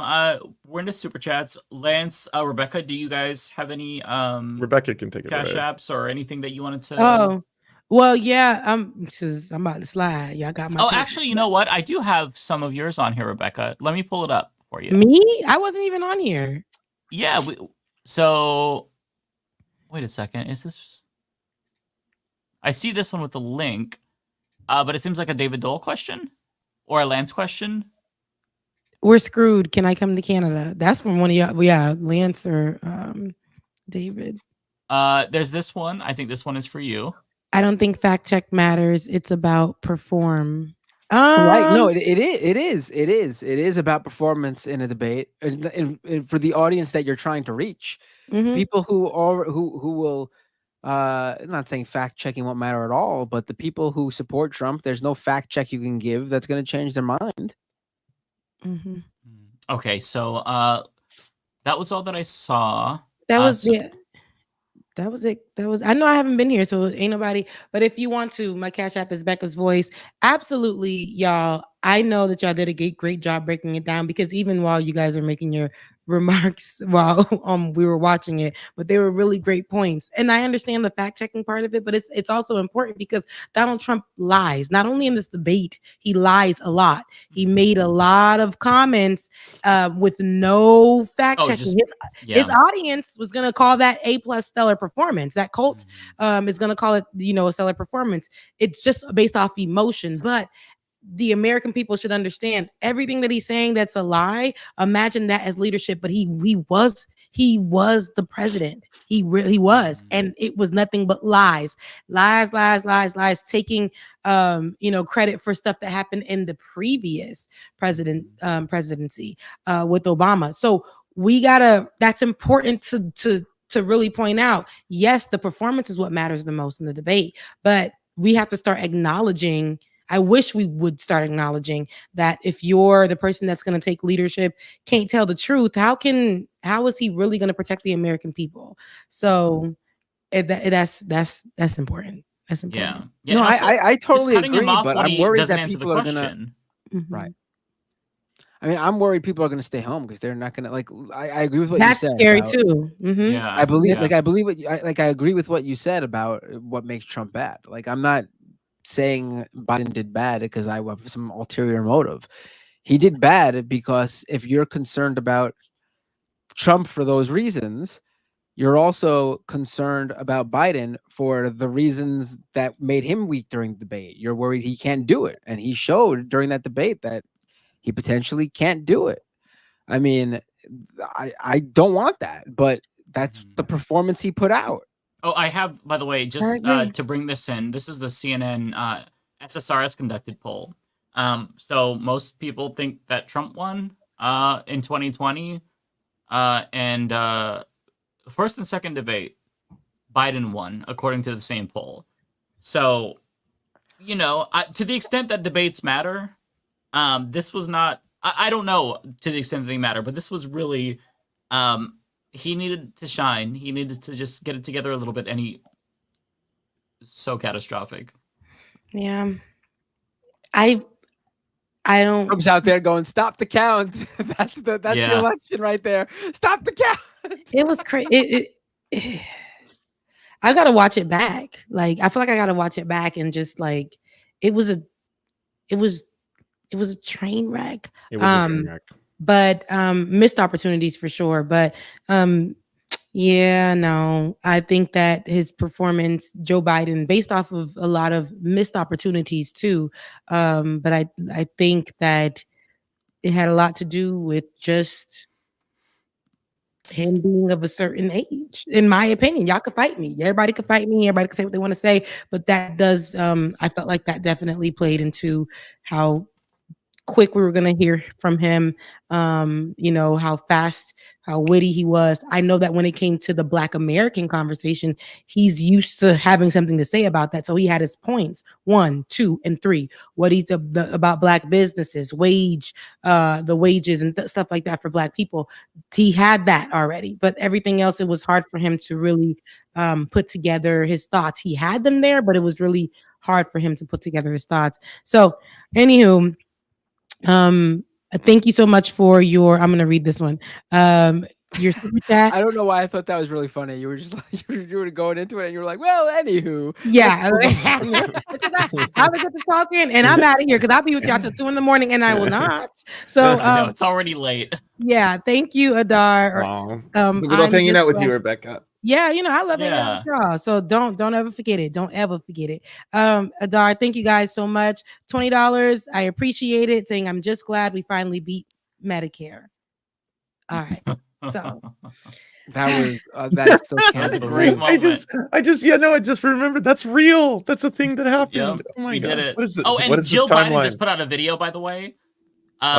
Just to summarize, she's really proud of Joe, and he's the president that we need right now. Go to joebiden.com to sign up. Got him all the ice cream. Did you buy him some ice cream? Little treat, little chocolatey treat, sugary treat for you.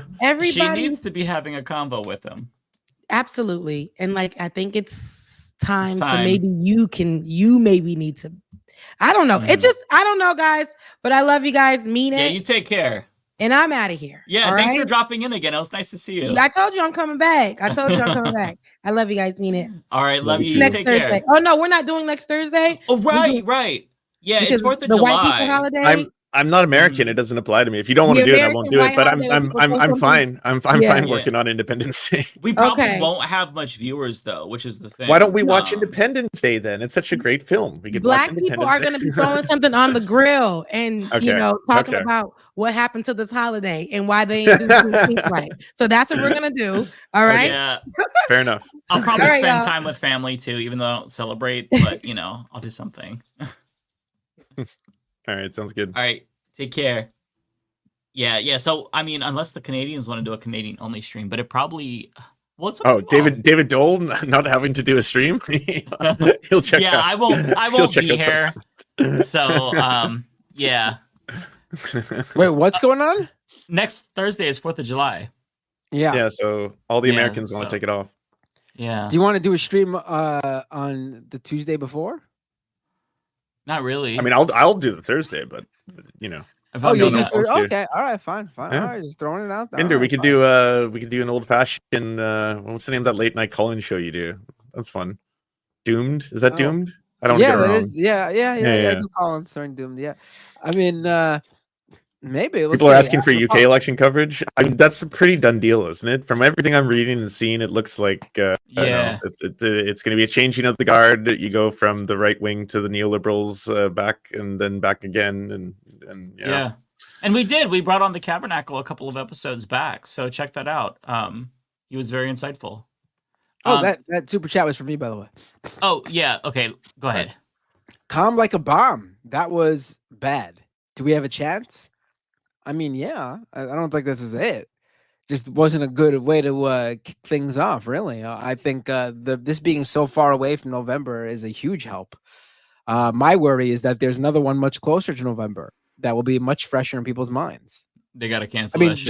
Joe Biden shouldn't have done debates, obviously, at this point. Trump didn't do them last year. He canceled debates. So there was no pressure for him to do any. Yeah.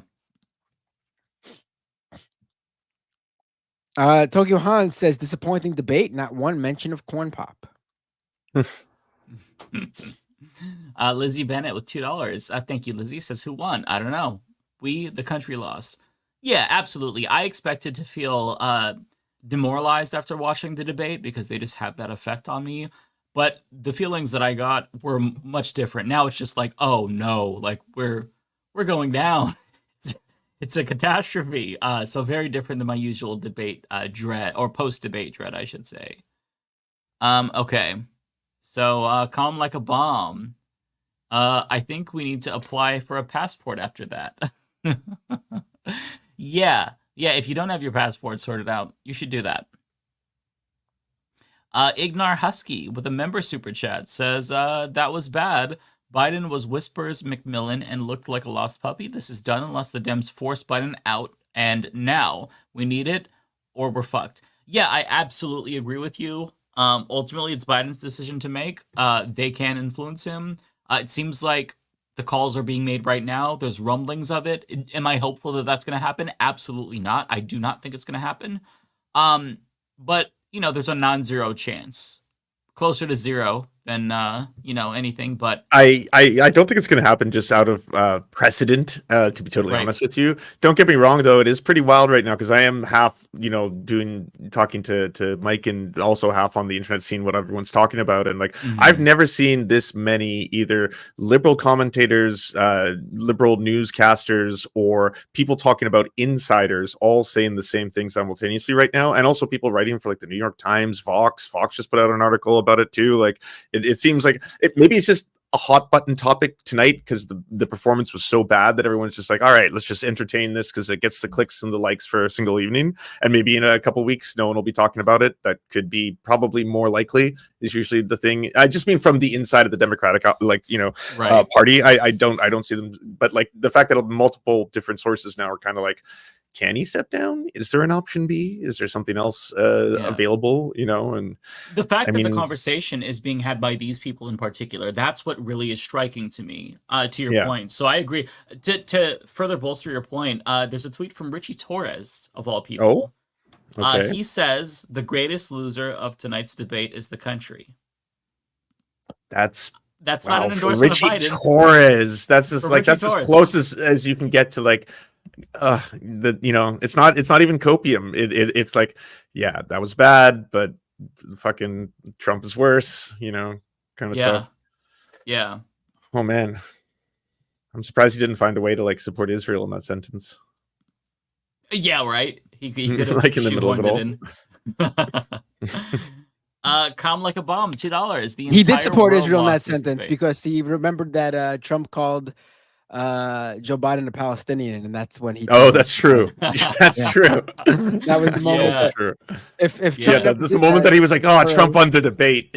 That's If Right. Trump never did that, He used it as a pejorative. Biden, Trump would have been like, Torres would have been like, "Yeah, Trump won." Biden. I'm really tired at this point. Biden won. But once you call him a Palestinian, this is from the official NBC News account. I'm going to go ahead and bring this in right now. Breaking report: Biden will drop out of the presidential race. Breaking news from January 3rd, 2008. So just a little bit of a throwback from y'all. For a second, I was like, "Wait, what?" Yeah. I was like, "I know the news comes at you fast, but goddamn." Yeah, I was seeing that, and I'm like, okay, this is a shit post. I'm like, wait, no, this is the real account. I'm like, wait, and then I saw the date. I'm like, oh, fuck, bastards. Okay, so next one is from Tokyo Hans, 500 yen. Thank you. This is the perfect time for you and Bender to throw your hats back in the ring. That's true. What the fuck? What happened to that? DNC, I'm ready. Give me the call. All right. We're ready. We're mobilized. We can do it. Okay. We got a dream ticket right here. I mean, I'll be the master of propaganda. Come on. I'll make them trailers, songs. Yeah, we can do this. My first executive order will be one executing. I'm not gonna repeat that. I was like, oh my god. I'm not gonna. I know. Late night, Mike. I know. I'm way too tired to start. As soon as we get to like the end of the streams, I start rattling off. He's gonna go after the old country's agenda. Okay. I actually liked your original platform plan where it was like mandatory gayness or something like that. I was like, finally, someone's implementing the policies that matter. You got to do 3 Haktuas or you go to jail. Okay, this is addressed to me, but I don't actually see it, but I'll read it. Trent, $2. Mike, you and Bender have to run now. Wow, so we're being drafted. So you know what? Listen, I'll say this: if the DNC does call, and I mean this, I will step up. I will run. Okay, Bender is with me, I'm sure. I am. Let's do it. Let's make the run official. Yeah. This one's for you, I think. Bender.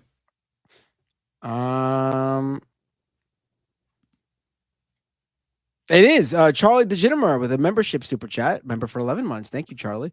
My right to exist in public is tied to that man. We're so fucked. Whew, yes. Yeah. I feel for anyone who puts their hope in the Democrats, fighting off Republicans, because this is bad. So much is on the line. So many lives. I think that's honestly why everyone is being so silly. Like, people were asking why we were laughing at points in the evening. I was like, it's honestly fucked. Do you want an honest answer? Like, I have been, like most people, dreading, the upcoming American election as well as most other elections, just because it's like, it just seems profoundly fucked. And like, ultimately, it's one of those things where it's like, what is the best possible outcome? They both retire in some form or another, right? Like, that's the best possible outcome. Yeah. They both die. In a video game, Roblox or Minecraft or something like that. But yeah, it's like it's profoundly and utterly what is this timeline?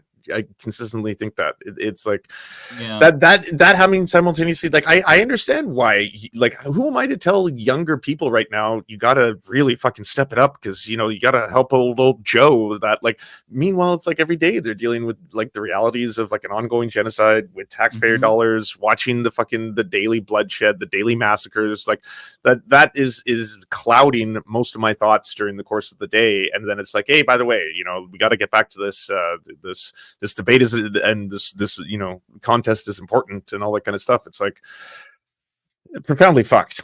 Is the technical term.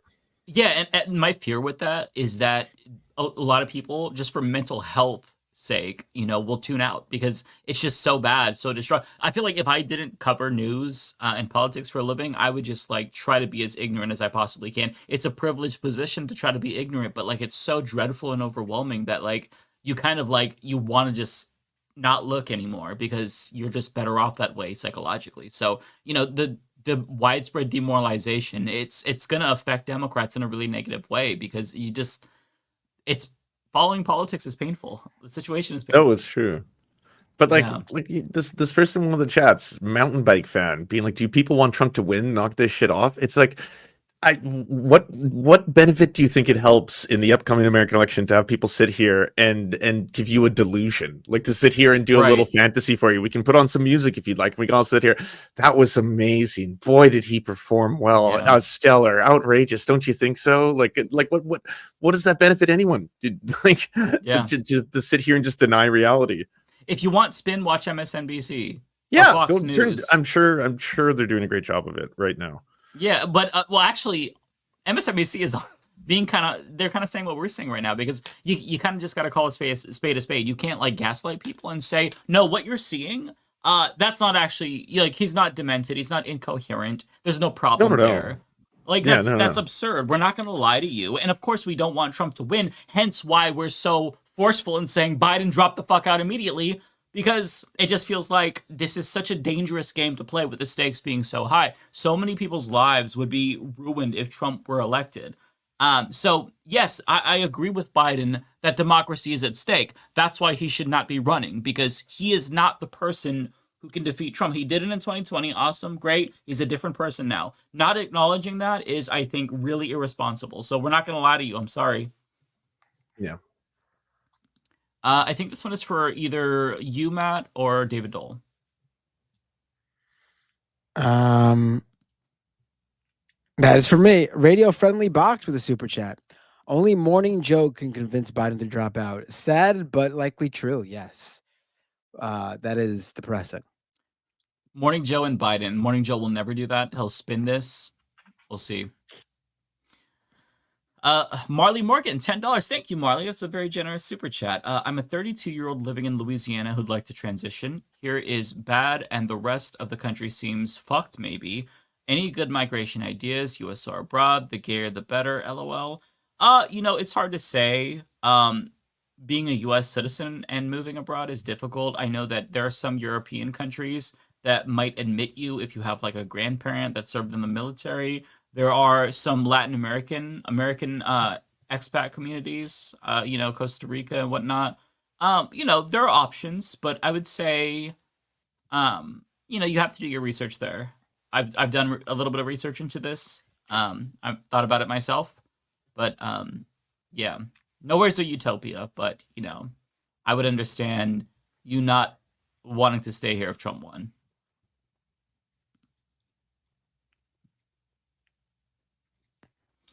Mike Thompson with a super chat.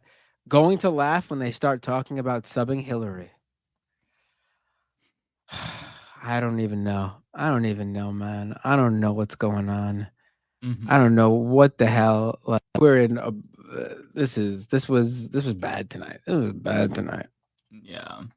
And now I'm officially tired, if you could believe it. I think I wore myself out with getting so angry. I don't blame you. It's mentally draining. We do have quite a bit, so we should probably try to rush through them. Though I'm just going through. I found my place, and yeah, we've got a lot. So I'll try to truck through mine.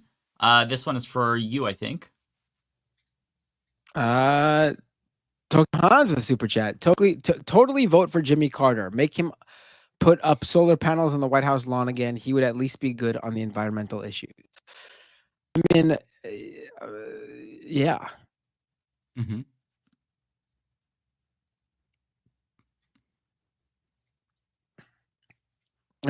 This is not for me. Oh, okay. 10 lawn gnomes with $5. I think for David Dole. Will the 25th Amendment be talked about tomorrow, replace Biden now, and let Kamala run as an incumbent? I don't think so. I don't think they're going to invoke that. If anything is going to happen, it's going to be Biden making the decision on his own volition. I don't think they're going to force it. I don't think that's going to be invoked. So it's going to come down to whether or not Biden can be convinced to step down. That's the real question. If it's even a possibility, I would say it's very, very low chance. This one for you. It's not for me, but I'll read it. Oh, okay. Lorenz, funny one. 42. Yeah, this is funny. I had one episode left in Game of Thrones, and Binder just spoiled it for me. Did you really? That'd be really funny. Wait, but how would that? Oh, I did mention something that happens in the last episode. Right. I mean, it was 5 years ago. I think the spoiler, spoiler window has officially passed. I'm sorry. Mm-hmm. The Lumpen Lodge with $5. Scam artist demagogue versus Joe Mencha. It's Jover. I mean, yeah, pretty much. Trans Girl 420 with a 1020 super chat. Thank you, Trans Girl. Do you think U.S. was involved in the Bolivia coup attempt? If the military succeeded, I imagine Musk and EV makers would get their hands all over their vast lithium reserves. More complex, of course, but character limits. Thanks. You know what? I don't know. I haven't looked too much into this. I will say that from what I saw, it seemed like kind of lazier than the previous coup attempt. From what I do know, the president of Bolivia fired the military leader, like the general, or whatever, and then he went ahead and got some soldiers to defect to stage a coup. And this basically immediately was shut down after the president of Bolivia swore in a new military commander who then got all the other troops together to end the coup. Well, you're forgetting the funny part that the general then did a press conference and got arrested on live TV afterwards. The general who's doing the coup, the Jose, Jose went. Yeah, he went on. So afterwards, he probably could have done try to go through a back channel and do exile or something. Instead, he did a press conference, and then during live television, he got arrested in the middle of it. That's great. That's pretty fun. I mean, I guess from what I can say right now is there is a very good lesson to be learned here. If you're going to fire your military leader, just make sure you have that replacement lined up and sworn in immediately after, so this can't happen. I mean, seems like that's the lesson to be learned here. Yeah, we have the official Mark Hamill, Luke Skywalker post on the debate. He says, "One off night doesn't change the fact that Joe Biden is the most legislatively successful POTUS in our lifetime." One night. Sorry, go ahead. That's pretty strong coming from him. One off night, yeah. But he says it again. One off night also doesn't change the fact that the former guy is a convicted felon, serial liar, adjudicated rapist, and who's unfit for any office. Period. Adjudicated rapist. Sorry. The fact that they're admitting essentially that Biden had a bad night. That's very telling. Like usually Democratic sycophants, the people who hawk to a Biden all the time, like Mark Hamill, they would never admit this. So it's. Or you just go after Trump, right? Or you just say it was disgusting that Trump did this. That would be kind of the. That's what that's what the DNC type Gen Z accounts like Harry Sisson is doing. Just saying Trump is lying. Yeah, you just ignore Biden's performance altogether. But the fact that they're like, oh yeah, he had a slow start or one off night. That says a lot, because these people are sycophants. Like Blue MAGA will never admit that their deity ever did anything wrong. So the fact that they're saying, "Oh, you had an off night," that is significant. Bitey Face Puppy Guy, $20. Thank you so much. That's a very generous super chat. Really appreciate that. Somehow, 2024 feels like 1939 to me. God, I hope I am wrong. I mean, yeah, they say history repeats itself. I don't think that's exactly correct, but history does, I don't know. There's echoes, you got to see similarities here and there. There's parallels here and there. So I get what you're saying and I tend to agree, but yeah, I hope I'm wrong as well. And I don't necessarily think that it's as bad. But it's, having said that though, the situation is still very, very bleak. This one's for Matt.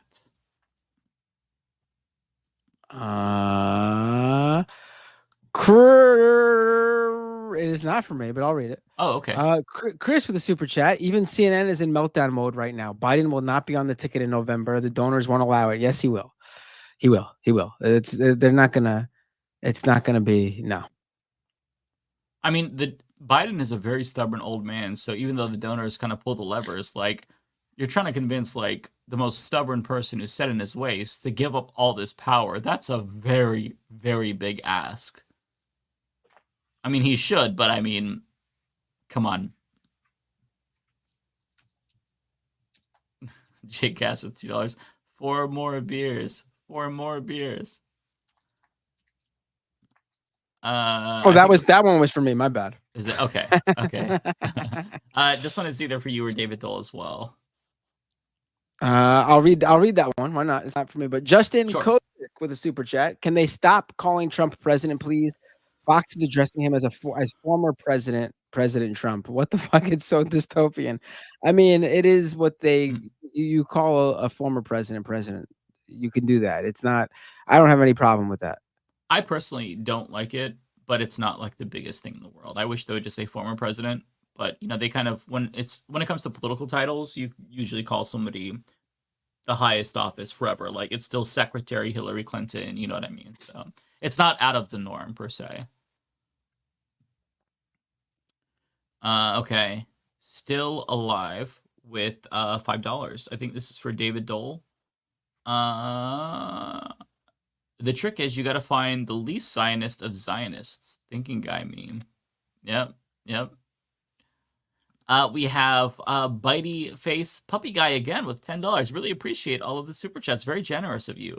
American politics circa 2012 was Santorum. In 2024, it is a flat out log in the lab. There's a name I haven't heard in some time. Yeah.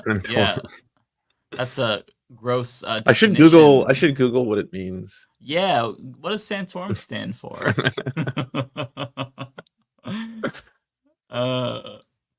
Be calm, see clearly with $2. Thank you. This can't be our best shot. I know, right? I mean, man, like again, I have no expectation that Biden will drop out. But if he really is on the ticket in November, which he will be, but if he is, that is wild. I think replacing him at this point is equally as crazy as not replacing him. Both options are truly insane, in my opinion. What a time to be alive. Right. Wait, did you guys read this in Politico? No, what does it say? Democrats consider the unthinkable. It's time for Biden to go. But wait for this line. This is Politico. This isn't some this is Politico.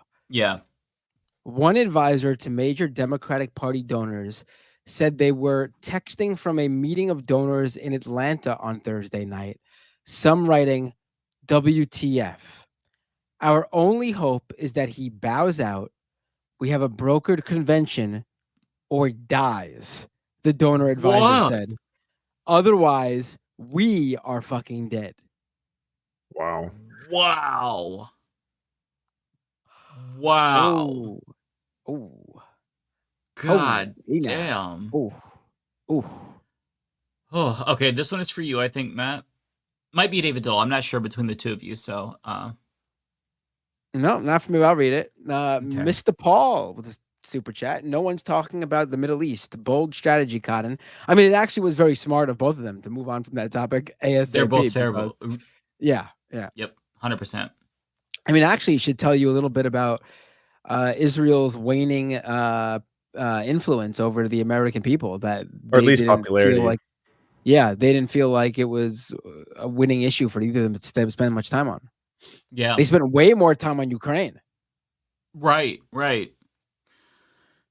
Ryan Chan with $5. Thank you, Ryan. People need to apologize to Julian Castro 4 years ago when he brought up Biden's memory on the primary Democratic. People need to apologize to the entirety of the left. Yes. Like Julian Castro wasn't the person to say that. Everyone was saying that, especially when it was like that contest and it was getting down to him and Bernie was surging ahead and Nevada was taking place. All of that, like, it was like, yeah, it doesn't seem like Joe Biden is mentally fit for the job. He's kind of suggesting he's only going to be doing it behind the scenes, like 4 years, if that, all that kind of stuff. There was tons of people who were pointing out that like this was a problem before it was a problem.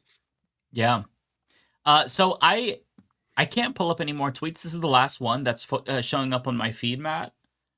So I'm not sure if you're able to see more than me. Ooh, for the on StreamYard. Yeah, for whatever reason. I see more. I see more. Okay, I can do it. Okay. This is the last one you see?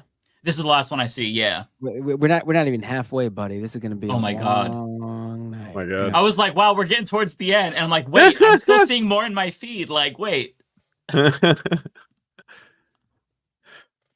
Well, while you're reading that, I'm going to quickly say thank you for the $5 Punk Without a Cause. With the Gads, Biden showed himself feeble. If enough people notice, it's Joe over. And thank you very much, Heart Dragon, for the $5 dono as well.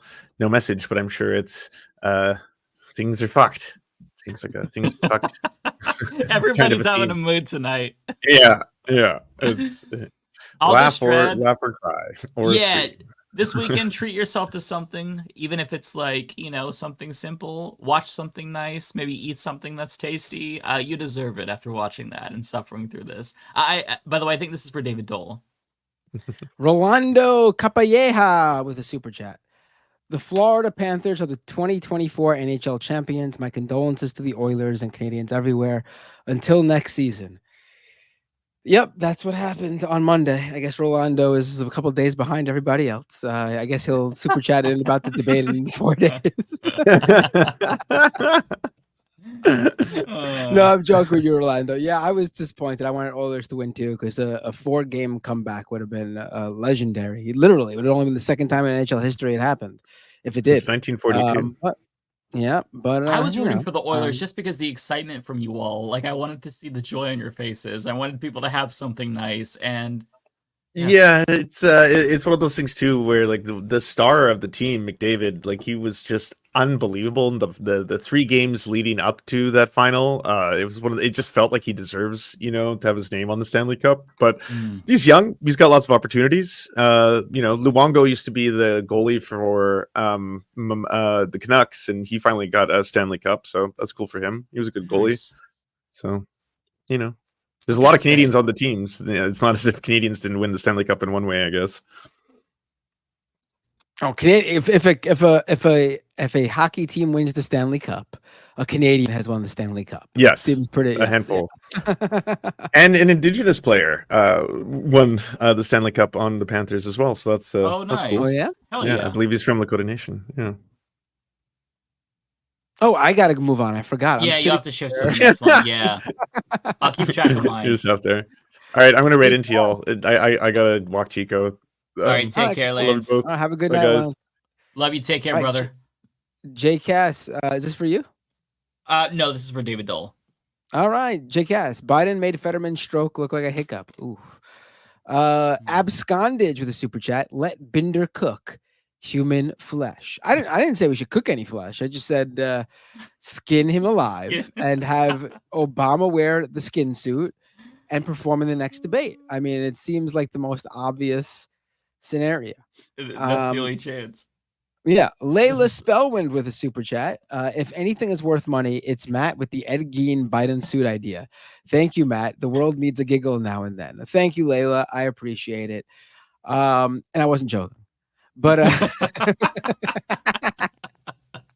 let's go to the next one. Tokyo Hans with a super chat. It was surprising hearing Matt talk about violence on the elderly and Mike actually not agreeing with it. I mean, my reasoning isn't that we should do it because I'm against Biden because he's elderly. It's just that it needs to be done strategically. I'm a strategic voter. I like everything strategically. And, just like I think people in battleground states have to, suck it up and vote for Biden to defeat Trump. I also think that Joe Biden needs to suck it up, let everybody in the DNC hold him down, skin him, and let Obama wear his skin suit.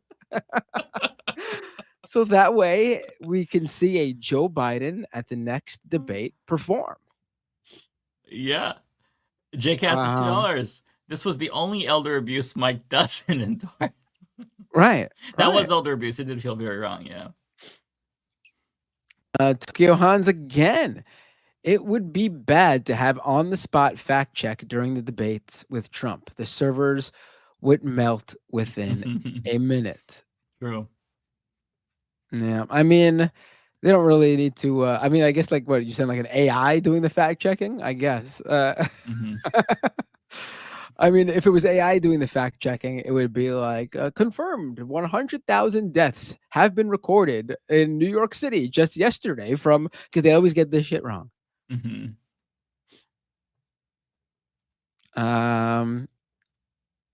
Let's go to the next one here. Is this for you? No. All right, so I'll just read it. Marlin with a $10 Canadian. Oh, it's got to be for David Dole. Progressives been knocked about primarying Biden since last year. Isn't that funny that it's only now that mainstream media finally gets to panic along with the rest of the rational thinkers? I mean, it's the same. They'll never come to that realization. Though. It's the same thing where progressives should not primary incumbent Democrats. That's bad. And then they'll come out and support a moderate Dem primarying an incumbent progressive. Yep. Yeah. Part of being a leftist is being right about everything before everyone else and never getting the credit. You get attacked before everyone else says what you're saying, and then you don't get the credit when they finally come to realize that you were right all along. That's just leftism. Yeah. Here you go. This is for you. No. Manuel Rosa, an asteroid might hit us this weekend. There's still hope. Yes. Dave Marvin with a super chat. Mike, predict Trump wins so the opposite happens. I'm feeling right now that Trump is going to win. So there you you're go. Welcome. There you go. And thank you for the first super chat ever you've given, Dave Marvin. I appreciate that. This is the first time he's ever given a super chat on any live stream, according to YouTube. Wow, it's an honor Very to be cool, Dave. To be your first. Wow, that's special. This is for you, Tire Wolf. There you go. Yeah, this one's for me. Tire Wolf the plushie, $10. Thank you. In a way, we're in the end game. The move is on. The pressure from everyone to knock the DNC off their high horse and move their vote away from Biden, and the real move is on Obama. Well, I don't know if the people in the DNC would move their votes away from Biden at the convention. The only way that we would see a brokered convention is if it was catalyzed by like Obama. If he got Biden to drop out. So the buck stops with Biden, but I think that Obama and his wife are like the two people who can actually say, Joe, let's break it off. So yeah, we'll see. I'm not going to get my hopes up, and I would encourage everybody to not get their hopes up as well. Odds are it's going to be Biden on the top of the ticket. That's tragic if that's the case, but it's, again, I mean, it's a stubborn old guy. To get him to agree to give up this much power, I've said this, I sound like a broken record, but like, he's reached what he's wanted all his life. He's been a career politician. He ran for president 3 times. To just give up the nomination, that is such a massive ask. You know what I mean? So I can't imagine he does that unless somebody really gets through to him, that he respects, like Obama. Okay. Let's go to the next one. Radio Friendly Box with a super chat. Biden needs to pull a Dave and fake illness.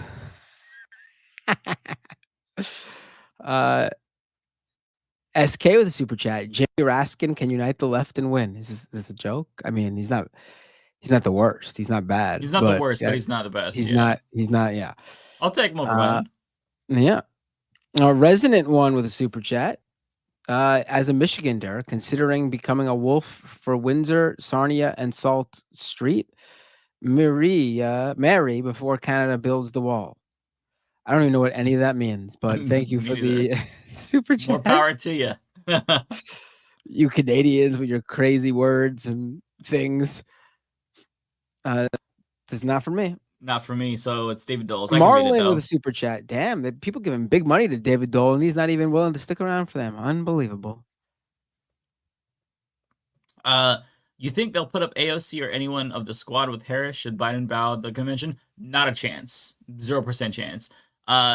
They will never willingly give power to a leftist. It's going to be somebody who, if Kamala is at the top of the ticket, hypothetically speaking, they're going with the most right-wing Democrat they can find because she's perceived by media and Republicans as like a far leftist, which is insane, I know.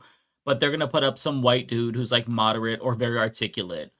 They're going to play it safe. They're not going to put up Buttigieg, even though he's really articulate and talented. They wouldn't risk it with a gay person, especially in this climate. They wouldn't put up anybody. Gavin Newsom is somebody, but I think he might be perceived as far left, even though that's insane to say. But like, I'm just thinking about like what their thinking is, like what their process is about like how Republicans would respond, because that's just what Democrats think about nonstop. So they pick somebody like a fucking, I don't know, like a George Latimer. That's what they'd pick. That's who they'd want. I don't know, honestly, but it would be somebody very, very, very much moderate at best. It would be really funny if they ran with George Latimer as president after that would be office. Wild. Yeah. Let's go to the next one here. George Everett, is this for you? This is from me. Yeah. Thank you, George. I had to abandon you for Cedar tonight because Rumble is literally broken. So here's the dono as an apology. Appreciate that. Listen, you don't need an excuse to abandon us for Cedar. I would do the same thing. Cedar is amazing. But yeah, Rumble didn't really seem to be working. What a amazing thing that site couldn't stay up for what seems to be if your whole thing is you're a political streaming site, you should be able to stay up for the night of the big presidential debate. Yeah, it's a really bad time for them to shit to bed multiple times. Like it seems like it was going off and on. Which who wants to sit through that and deal with the stream? Like you just find somewhere else to watch it. So yeah, Rumble, we tried you out. You suck. This is evidence now, at least, or confirmation to me that anybody who's there consistently, they really are getting paid by Rumble because it's just the site is ass. Tokyo Hans with the super chat. Biden needs to step down and let a younger, strong woman run on the ticket. We got to get our queen, Nancy Pelosi, to run. I mean, she might be more coherent than, I think she is certainly more coherent than Joe Biden. Like, my God. Yeah. Be calm, see clearly. Is that for you? That's for me, yeah. Thank you for the $2. Kamala Newsom, I mean, it's fine. It's passable. I think Newsom would probably be like their go-to. He's like the establishment favorite. Yeah, that'd be my guess if I had to if you forced me. I'd say if you forced me to pick somebody who I thought they would choose, it'd be Newsom to go with Kamala.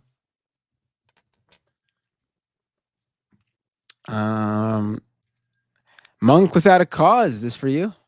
No. Ye gads, Biden showed himself feeble. If enough people noticed, it's Jover. It was a bad night for Joe Biden, that's for sure. Whoever DF just became a YouTube member with, thank you, DF. The Breaker of Walls. This is a vote for SCOTUS. Imagine Justice Cannon. I mean, that's true, but it's the normal people who you have to convince. Yeah, and also, I mean, at this point, what does it matter? I mean, I hate to say it. It's the Supreme Court is it's 6-3 Supreme Court. 6-3, baby. What's one more gonna do? They'll just swap out Clarence Thomas or Alito for someone a little bit younger, but it's gonna be the same thing. Yeah. And if Joe Biden wins, then nothing will change because Alito and Thomas won't step down if Biden's reelected. Mm-hmm. I mean, that's positive actually, because we want them to step down when a Democrat is in office, but they're not going to do that willfully. Yeah, you have to just keep electing a Democrat till they die. Honestly, I mean, I'm not being. This is the truth. This is what's going to happen. That's how our system works. If Trump wins, they will retire so he can replace them. If Trump does not win, they will stay in office as long as it takes, even if that means they stay in office till they drop dead. Mm-hmm. Yeah. Roscoe's. Is that for Appreciate you? Cool. That. Yeah. Ooh, big one from Jeremy Elwood. Not for me, Yeah, though. Jeremy, thank you so much. It says message retracted on here. I'm not really sure what you wanted to say, but I do appreciate that. That's very generous of you. I appreciate you, Jeremy. Maybe he gave this 20 at the halftime mark, and he said, here's a $20 bet that Joe Biden turns it all around in the second half. And then he retracted. He retracted about a half an hour later. Yeah. Or 5 minutes later, actually. Yeah.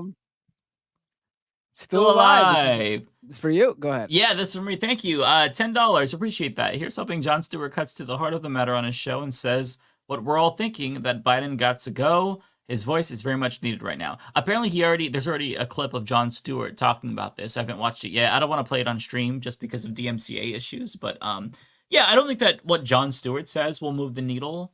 He does influence a lot of young people, but right now we just need the people with clout in the DNC and the donors to make some calls to Biden or to Obama. Like I genuinely, I don't want to put this all on Obama, but it's all on Obama. Like, he's the only one I think that has the clout with Biden to get him to drop.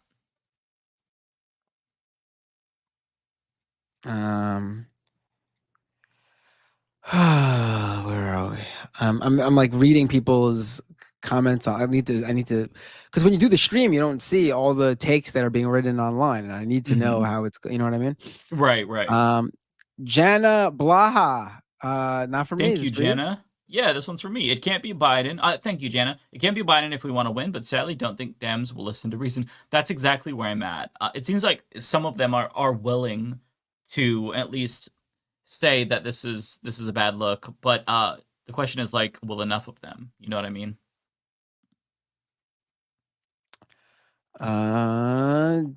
Dave Marvin, thank you so much, Dave. I hate that Kamala was so dismissive about style points. Many voters base their choice solely on style points. To them, facts and policy don't matter. Yeah, I mean that sucks, but that's the truth. Absolutely, that's what I've been trying to say to people for the past, God, how long I've been streaming for? 4 hours. 4 hours. Yeah. More than 4 hours. We might go 5 hours. Oh my God, there's a lot left that I have. We've got to. Yeah, Holy shit. I'm not going to say anything because I'm going to assume most of these are for you because I don't have that many left. So okay, I'll just read them, and if it's yours, then just jump in. Well, I'll if I don't read it right away, it's for you. Okay, so here we go. Okay. Presidential candidates be forced to take a psych evaluation. Thank you, Dan Gonzalez. Yeah, I think that should be a requirement.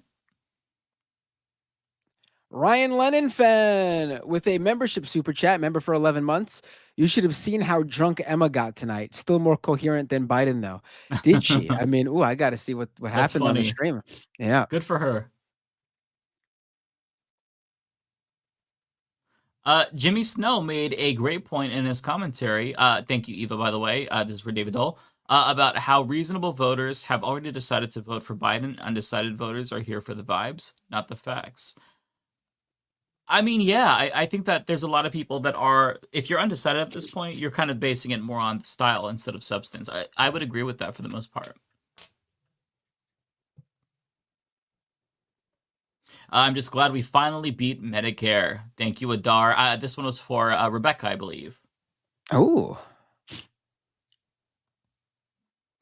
Heart Dragon, $10 for David Dole. Watching this reminded me of when I was first shown bum fights. It was uncomfortable to watch, and I just don't understand how society got here.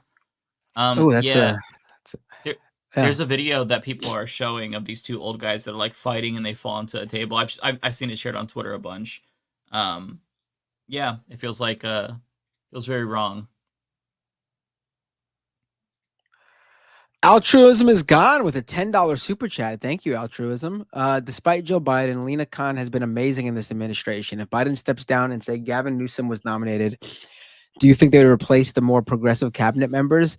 I don't even want to speculate. That's like going like 10 rows deep into this. Like, it's first to speculate that they would replace Biden, and the speculation is then who would they replace him with, and then that speculation is who would that person's cabinet look like. Because you gave me $10, I'll give you a little bit more than I guess otherwise. But that's really it's speculation and inception.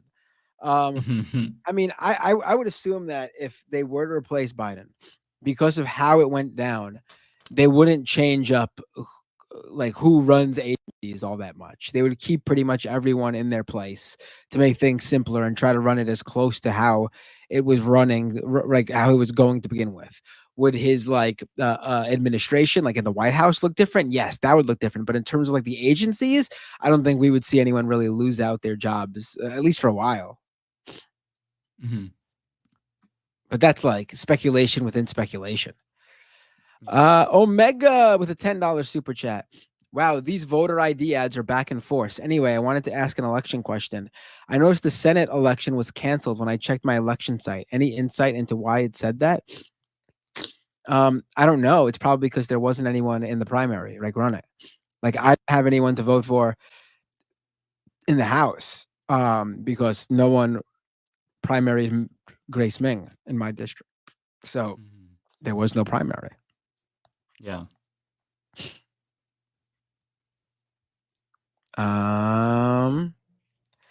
This one's for you or someone else.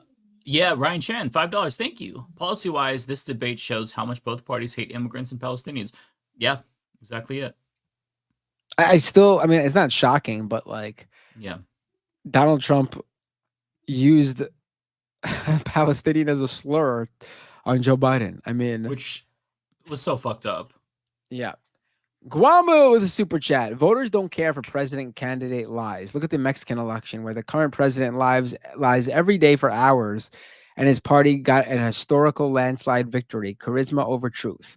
I mean, it does depend. It does matter somewhat, but no, yes. Substance is second to showmanship. Absolutely. Mm-hmm. Unfortunately. Yeah. Jeremy Elwood with $50. My goodness, thank you so much. That is an incredibly generous super chat. Really appreciate you. Biden destroyed, incoherent, Trump nothing but lies. If my introduction, Trump win. Biden needs uppers. I agree with that. Embarrassing, Cornell/Jill. I refuse to vote for the lesser of two evils. Yeah, I don't blame you. It's watching that was very disgraceful and embarrassing as an American. So like you feeling distraught and demoralized and disappointed, that makes you a human. The situation is bad, so I genuinely don't blame you, Jeremy.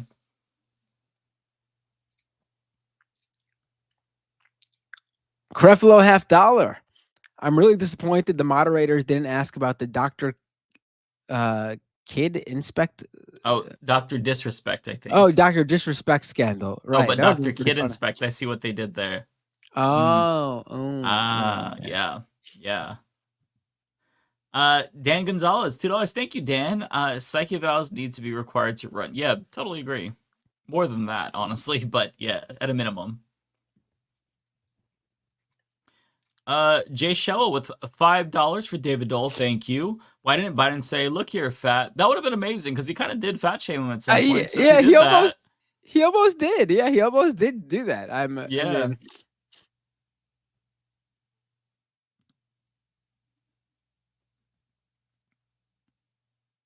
The Breaker of Walls, $2 for you're David on a roll, Dole. man. You're on a roll. Oh, it's for David Dole. Okay. Yeah. Vote for SCOTUS. Justice Cannon if Trump wins. Just giving you a heads up. A bunch of these next ones are not for me. Like these are almost all not for me. Okay, K-Cat with $9.99. Thank you, K-Cat. We need to panic. This debate wasn't for those of us who know the truth. It was for those who only watch mainstream media. I'm voting blue, of course. I'm actually worried about Biden's health. Yeah, I mean, look, that's the thing, though. Like that's the thing. That's the like even you, someone who's a firm blue voter, Democratic voter, right? And you are concerned for Biden after this. Now imagine someone who's not in that same headspace that you are about who they're voting for. Yeah, you could extrapolate that and imagine what they're, that is.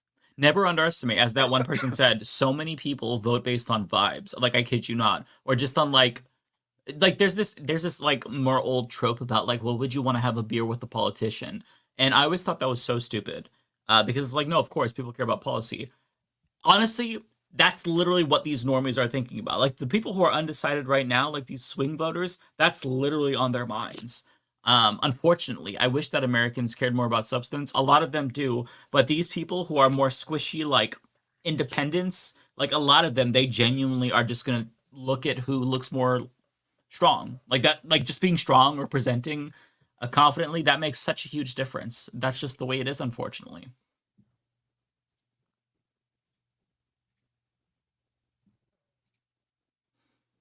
Eva with $2 for David Dole. Thank you so much. Executing a plan for world peace. That's what I was going to say. Thank you so much. Yeah. Jeremy Elwood with $2 for David Dole. Or no, this is actually for me. I'm sorry. It says message retracted on my end. I'm not sure why, Jeremy, but thank you again. Vote Jill or Cornell. No duopoly. I'm fine if people do that. I won't voter shame anyone. I also won't voter shame you if you live in a swing state and you vote for Biden, because stopping Trump is, I think, very, very important. But, it's up to us at the end of the day. What are we going to do? I live in a blue state, so I will be voting for Jill Stein or Cornell probably. But, if you're in a swing state, that's a very, very different decision to make.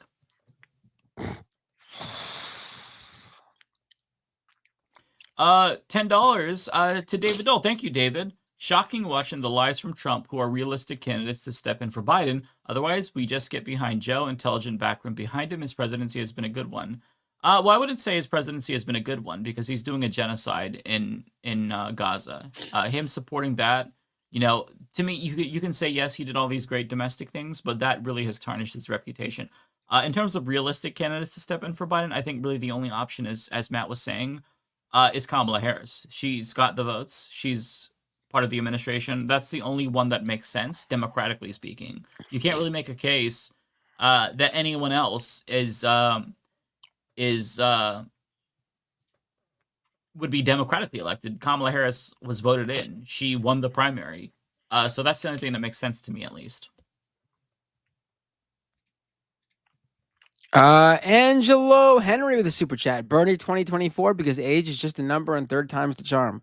Here's the thing. Bernie has not shown this cognitive decline. Yeah. He doesn't mumble. Doesn't look like he's lost.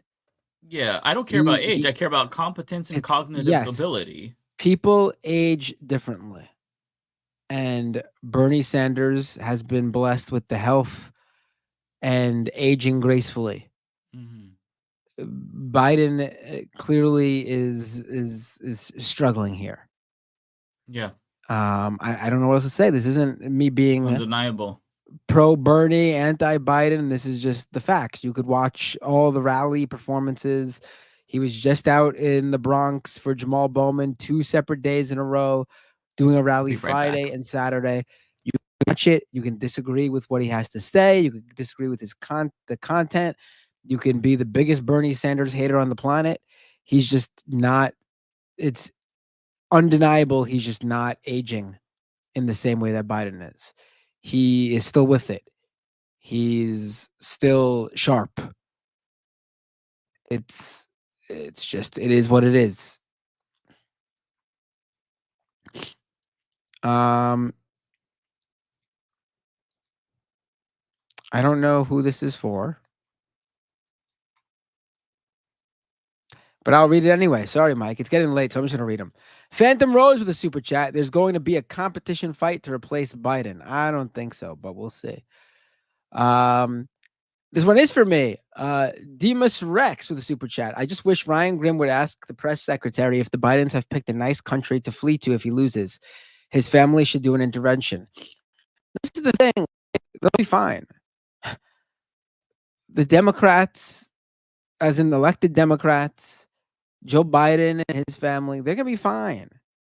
It's the people, the voters who depend on them to stop the Republicans.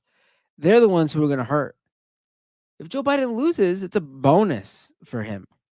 He gets to retire early. He gets to do corporate gig work. Write a book. Have a book ghostwritten for him. Do speeches. Get paid big money. Like, he will not face the consequences of a loss like marginalized groups will, like immigrants will, like the LGBTQ plus community will, like Black and brown Americans will, like women will. I mean,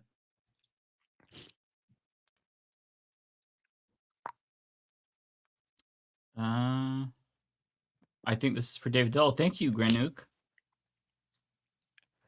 Guamu says, it was bad when even Binder is drained. Well, I think it's just a combination of like, I got very animated because I was so angry, and that took extra out of me. And it is now 1 a.m. The stream does say 2.5 hours, which is fucking with us because usually we do one big long stream and you see how long it is.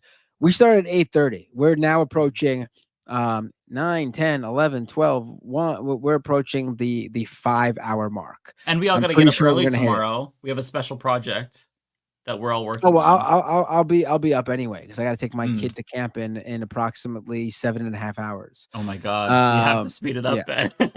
We have to speed it up. Yeah. Creflo, thank you for the $20. Really, really generous. As someone who is obsessed with resistance libs, they are being delusional, i.e. Brooklyn Dad, compliant, saying Biden did well. Oh, God. Even Pacman admits that Biden was poor. P.S. Mike, when are we going to see the Timbers v. Red Bulls?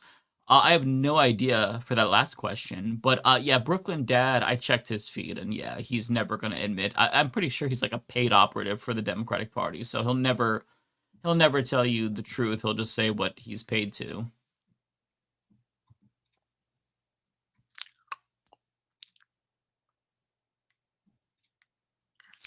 Jeremy Elwood, $2. Thank you. Frankly, we need ranked choice voting. Could not agree more.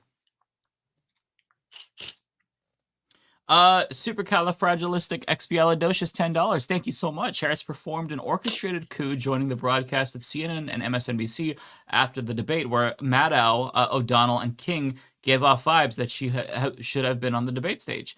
I mean, it's possible, right? Odds are she probably was already planned to come on beforehand, but it's good that she's getting her face out there now, especially if things are going to happen.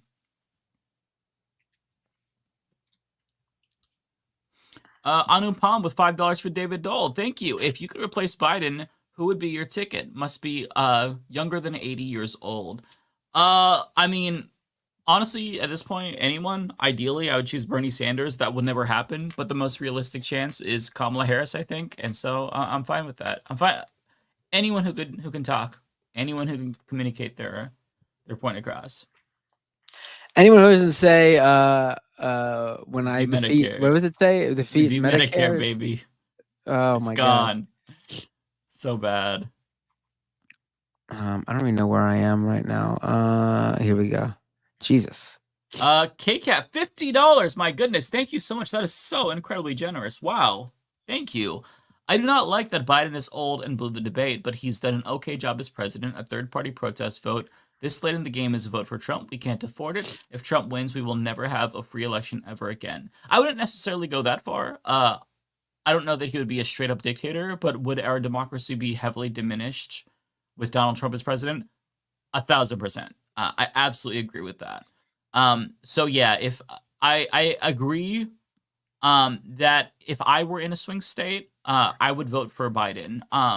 It doesn't really matter if you're in a deep red or a deep blue state, but if you're in a swing state, then you really are making a different calculation than the rest of us, because the Electoral College, not the popular vote, ultimately decides who wins. So yeah, I think that if you vote strategically in a swing state, you know, I'm not going to judge you for that. I'm not going to judge anyone for how they vote unless you vote for a Republican. If you vote for a Republican, fuck you, you're scum. But if you're making this calculation, third party versus Biden, you know, that's your decision. I can't tell you what to do.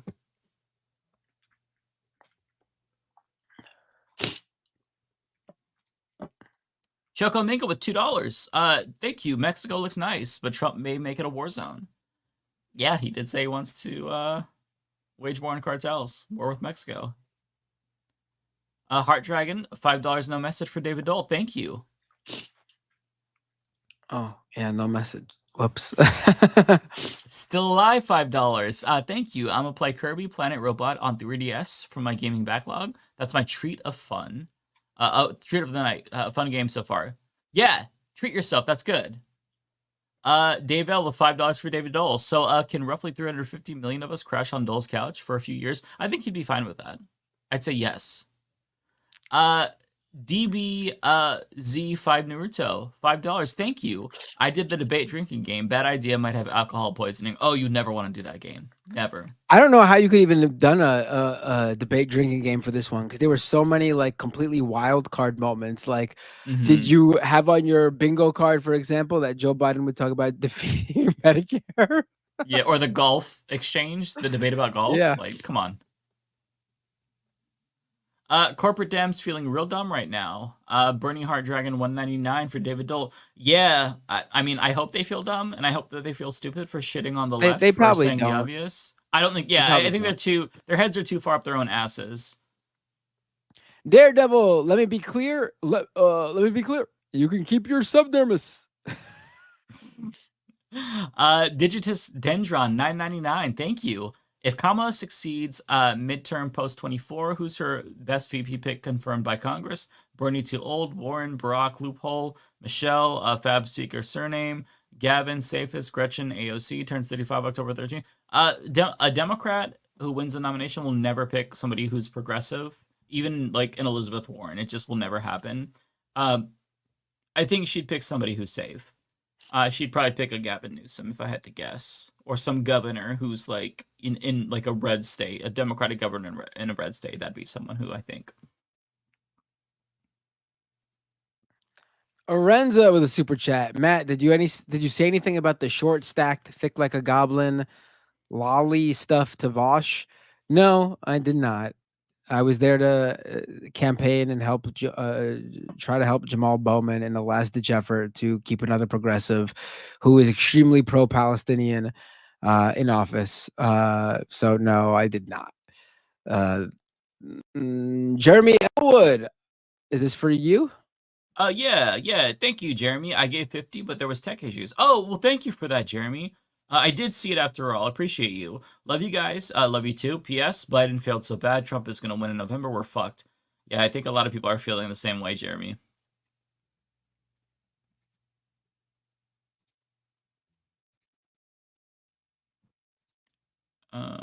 Eric Torribo. Oh, this one's for me. Okay.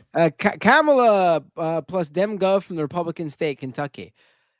I don't think too many people are familiar with him. I know who you're talking about. I'm having a mental block right now. It would be a great choice, but yeah. Yeah. I keep forgetting I got to do this. Layla Spellwin with a super chat. Another for Matt. Matt, I like your laugh. It always makes me smile. Mike, you're awesome too. Thank you both for making a bad night less terrible. Oh, I appreciate that. I hope we very kind. Hope we help make it a little bit digestible. Yeah. Rusty Strings with $5. Thank you, Rusty. If Biden stepped down, who could possibly run against Trump and win? I hope a guy named Rusty Strings runs against Trump. That'd be awesome. Yeah, I honestly don't know. It's really hard at this point. I think that as long as you have a Democrat who's able to competently deliver a message, I think they would have a better chance than Biden. So I don't know, honestly. It's just we're just, in my opinion, we're just like upping the odds of victory against Trump. That's all we're doing. It's nothing is a guarantee, unfortunately. Eva with $5. Thank you. This is for David Dole. I need to get on a Canadian dating app pronto. Yeah, you should be doing that. Undead Comrade. Likely Dems will learn the wrong lesson. They'll assume that because he's the most progressive that they went too far left and go further right. Don't give them any ideas, but yeah, right. Oh wait, hold on. This is oh, I think this was retracted, but I see it. So oh, okay. Vafa Azadi with the super chat. It sounds like the Dems don't have a Biden replacement, which is concerning because I thought Dems had a in case he dies replacement on deck. Well, I mean that's Kamala. That's the she's the vice president. It's probably why you retracted it. I bet after you sent it, you realized that that's the whole purpose of a VP. Everyone has a moment like that. See, if Joe Biden had a moment like that during the debate, that'd have been fine. Everyone has a moment where even an old age moment or a mental block or something, it happens even multiple times sometimes. But it was the entirety for him, which is not normal. Yeah. Okay, who's up next? Alex H with the $20 super chat. Thank you, Alex H. Sam Cedar president. I don't know. He's getting kind of old too. Kuya Damon with $10. Thank you. Wow, you boys still up? Sounds like the debate was rough and been a while since I sent you some love. Randomly wondering if you happen to listen to EDM and what you're listening to starting this weekend. Thank you so much. I used to really be into EDM during like the early 2010s, 2013, 2014, when everyone else was. I've fallen off of that. I'm back into R&B, hip hop, just kind of like, stuff like that. As for what I'm listening to this weekend, I'm listening to the new Kalani album. It's pretty good. I love Kalani.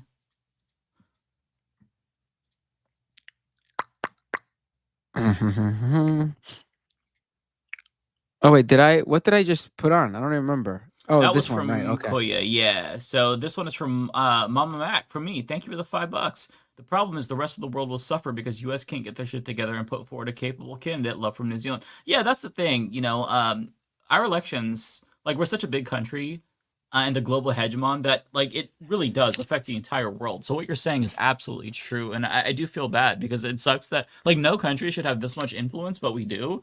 And so, yeah, that's just the fact of reality. It really is just an unfortunate situation.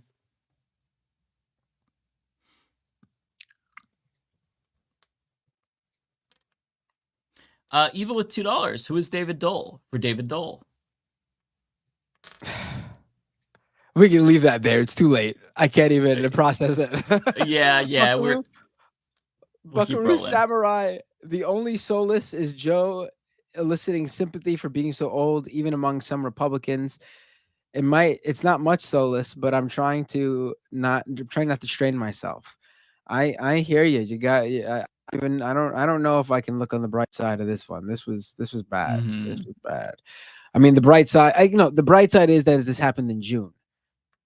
But the problem is there's another debate much closer to November. Right. Roland Capaya with a $20 super chat. Thank you, Roland. David Pakman's take on Jabal Bowman left me stunned. He referred to him as a terrible candidate and a conspiracy nut. Not once did he mention the $14.5 million AIPAC spent in District 16 to influence the race. Disappointing. Well, that's because you can't listen to David Pakman on anything involving Israel. I'm sorry, you can't. He will not tell. Like, if you get your news on anything else from David Pakman, I don't know what to say. That's, but you cannot listen to him on anything that involves Israel because he will not give you the truth based on it. He's already tried to avoid the topic because he doesn't want to report on it. So he's very clearly not going to give you the facts on Jabal Bowman because there was a concerted effort from the pro-Israel lobbying groups to defeat him. I mean, it's that simple. He wasn't a terrible candidate. You could say he was bad at campaigning. I think he ran a bad campaign, but he wasn't a bad representative. And he's not a conspiracy nut. Give me a break. It's completely normal for someone in the early 2000s during the Bush administration to have been like something weird about George Bush and what he's doing with these wars. He just led us into Iraq, and then fall down a little bit of a 9/11 rabbit hole. This is 2000s, if that's what he's talking about. So what you're saying is Bush did 9/11. You heard it here first, folks. I mean, people even talk about it. People don't talk about it. Like he doesn't even believe that stuff. This is a blog from the 2000s. If he was still a 9/11 truther, yeah, we have a problem. But he's not. Yeah. And I think it's completely reasonable for someone in their 20s at the time. He would have been like 20 in his like mid to late 20s, I believe.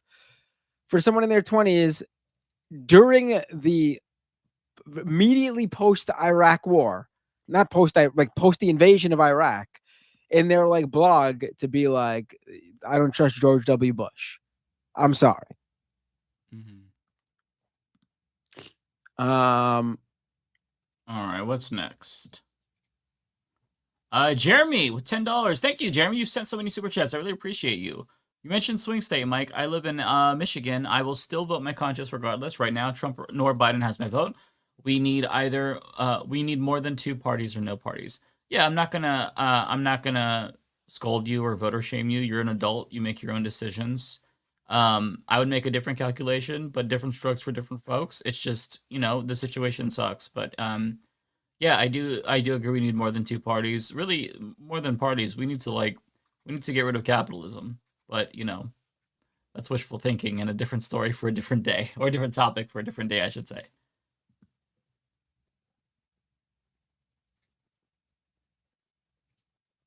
Hysteric Raider with $2. Thank you so much. And Dems cancel the primary for that winner. Yeah, it's very frustrating.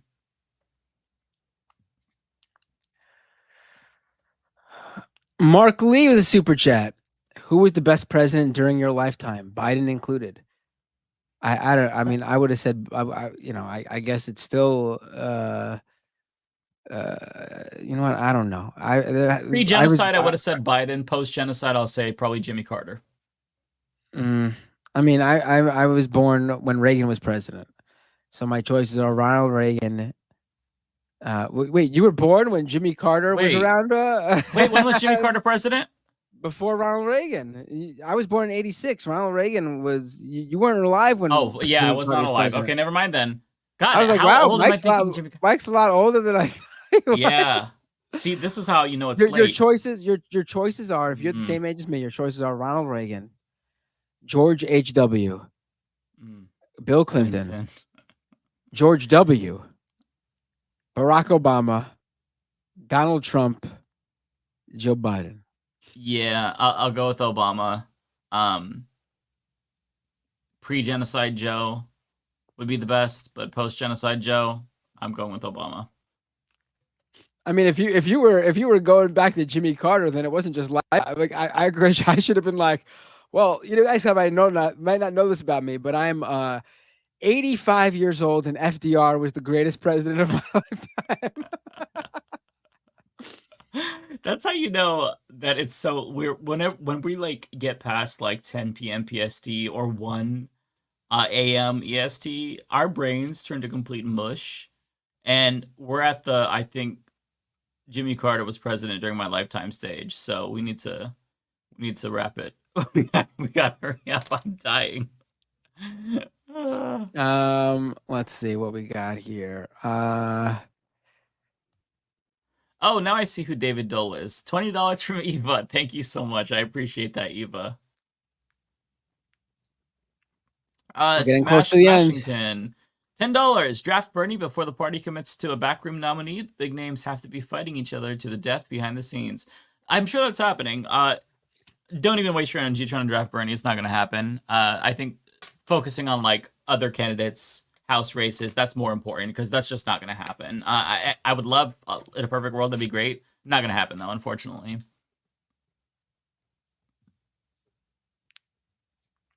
Party's over with a super chat. First super chat on a live stream. Thank you, Party's over. Glad to be your first. After this election, we need to make big changes in how we run things. First up, switch to nonpartisan elections. Every party needs to go. It's a great idea, Party's over. I'm going to do that immediately after 2024. I'm going to get right on that. It's late. It's late. It's late. I'm tired and hungry. Yeah.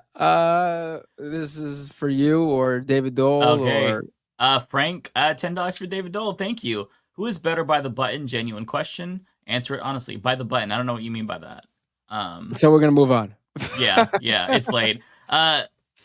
Qui Palin, $5. Thank you. How satisfying would President Jamal Bowman be? That would be great, but it would never happen. DBZ 5 Naruto, $1.99. I did have Biden forgets his sentence mid-sentence. Okay. Oh, is that for your bingo? Yeah, that's a good bingo.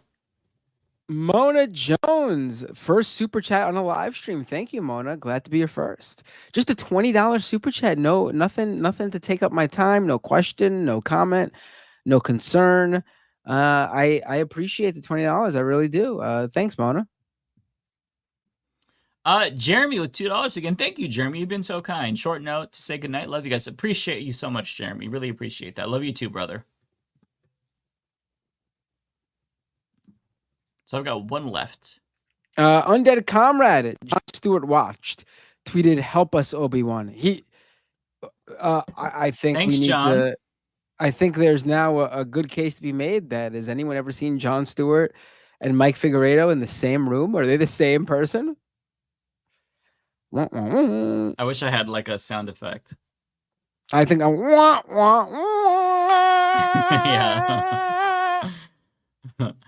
Rose Red Thorns with $2. Thank you. Trans and disabled people were all doomed. WTF. That's what I'm really worried about. One of the biggest fears that I have is what would happen to trans healthcare if Trump were to become president. Also disabled people as well. That's really a huge concern.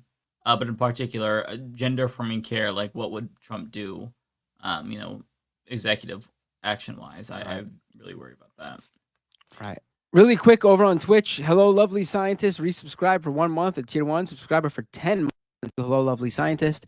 And thank you to Actual Jake for the raid 3 hours ago. Oh my God. All right. I think that's it. Yeah, that's it. All right. Folks, we've officially hit the 5-hour mark.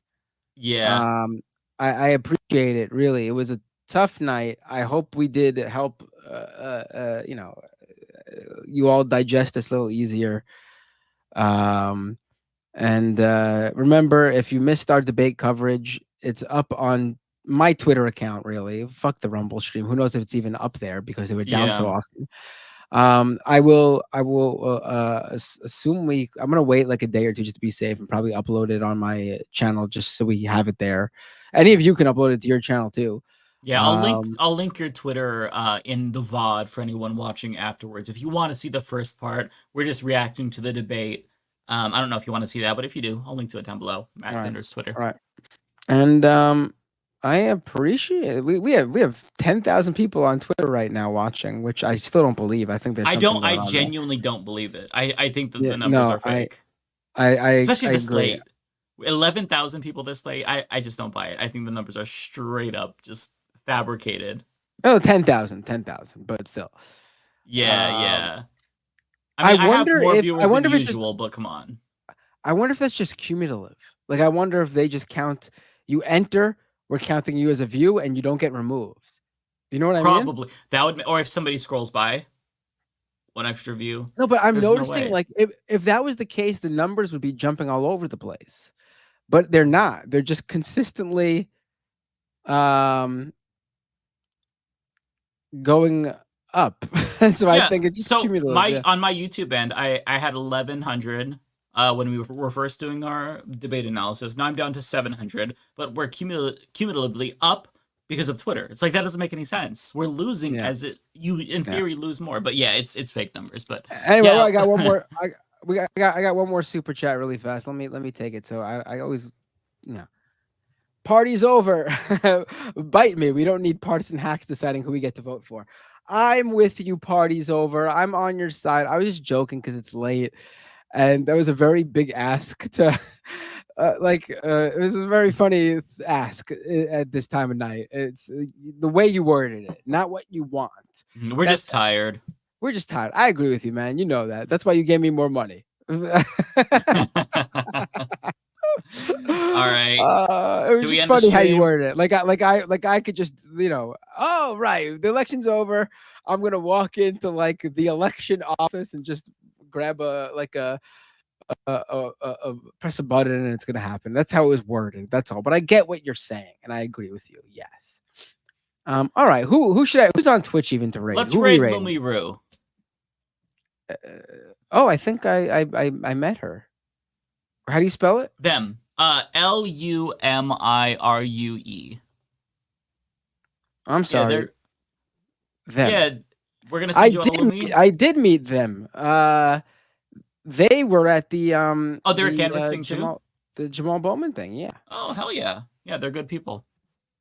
Yeah, I knew nobody there. Yeah. All right, everyone. Hold on, let's press it together so we could. I just pressed it. Oh, you already did the start raid? I did it. Yeah, it's already done. It's a done deal. All right. Well, I'm doing it right now. Here we go. All right. I can't even press the button yet because they're still bringing people in. 5, 4, 3, 2, 1. Here we go. Let's do it. All right. Take care, everybody. Have a great night. Peace out, everyone.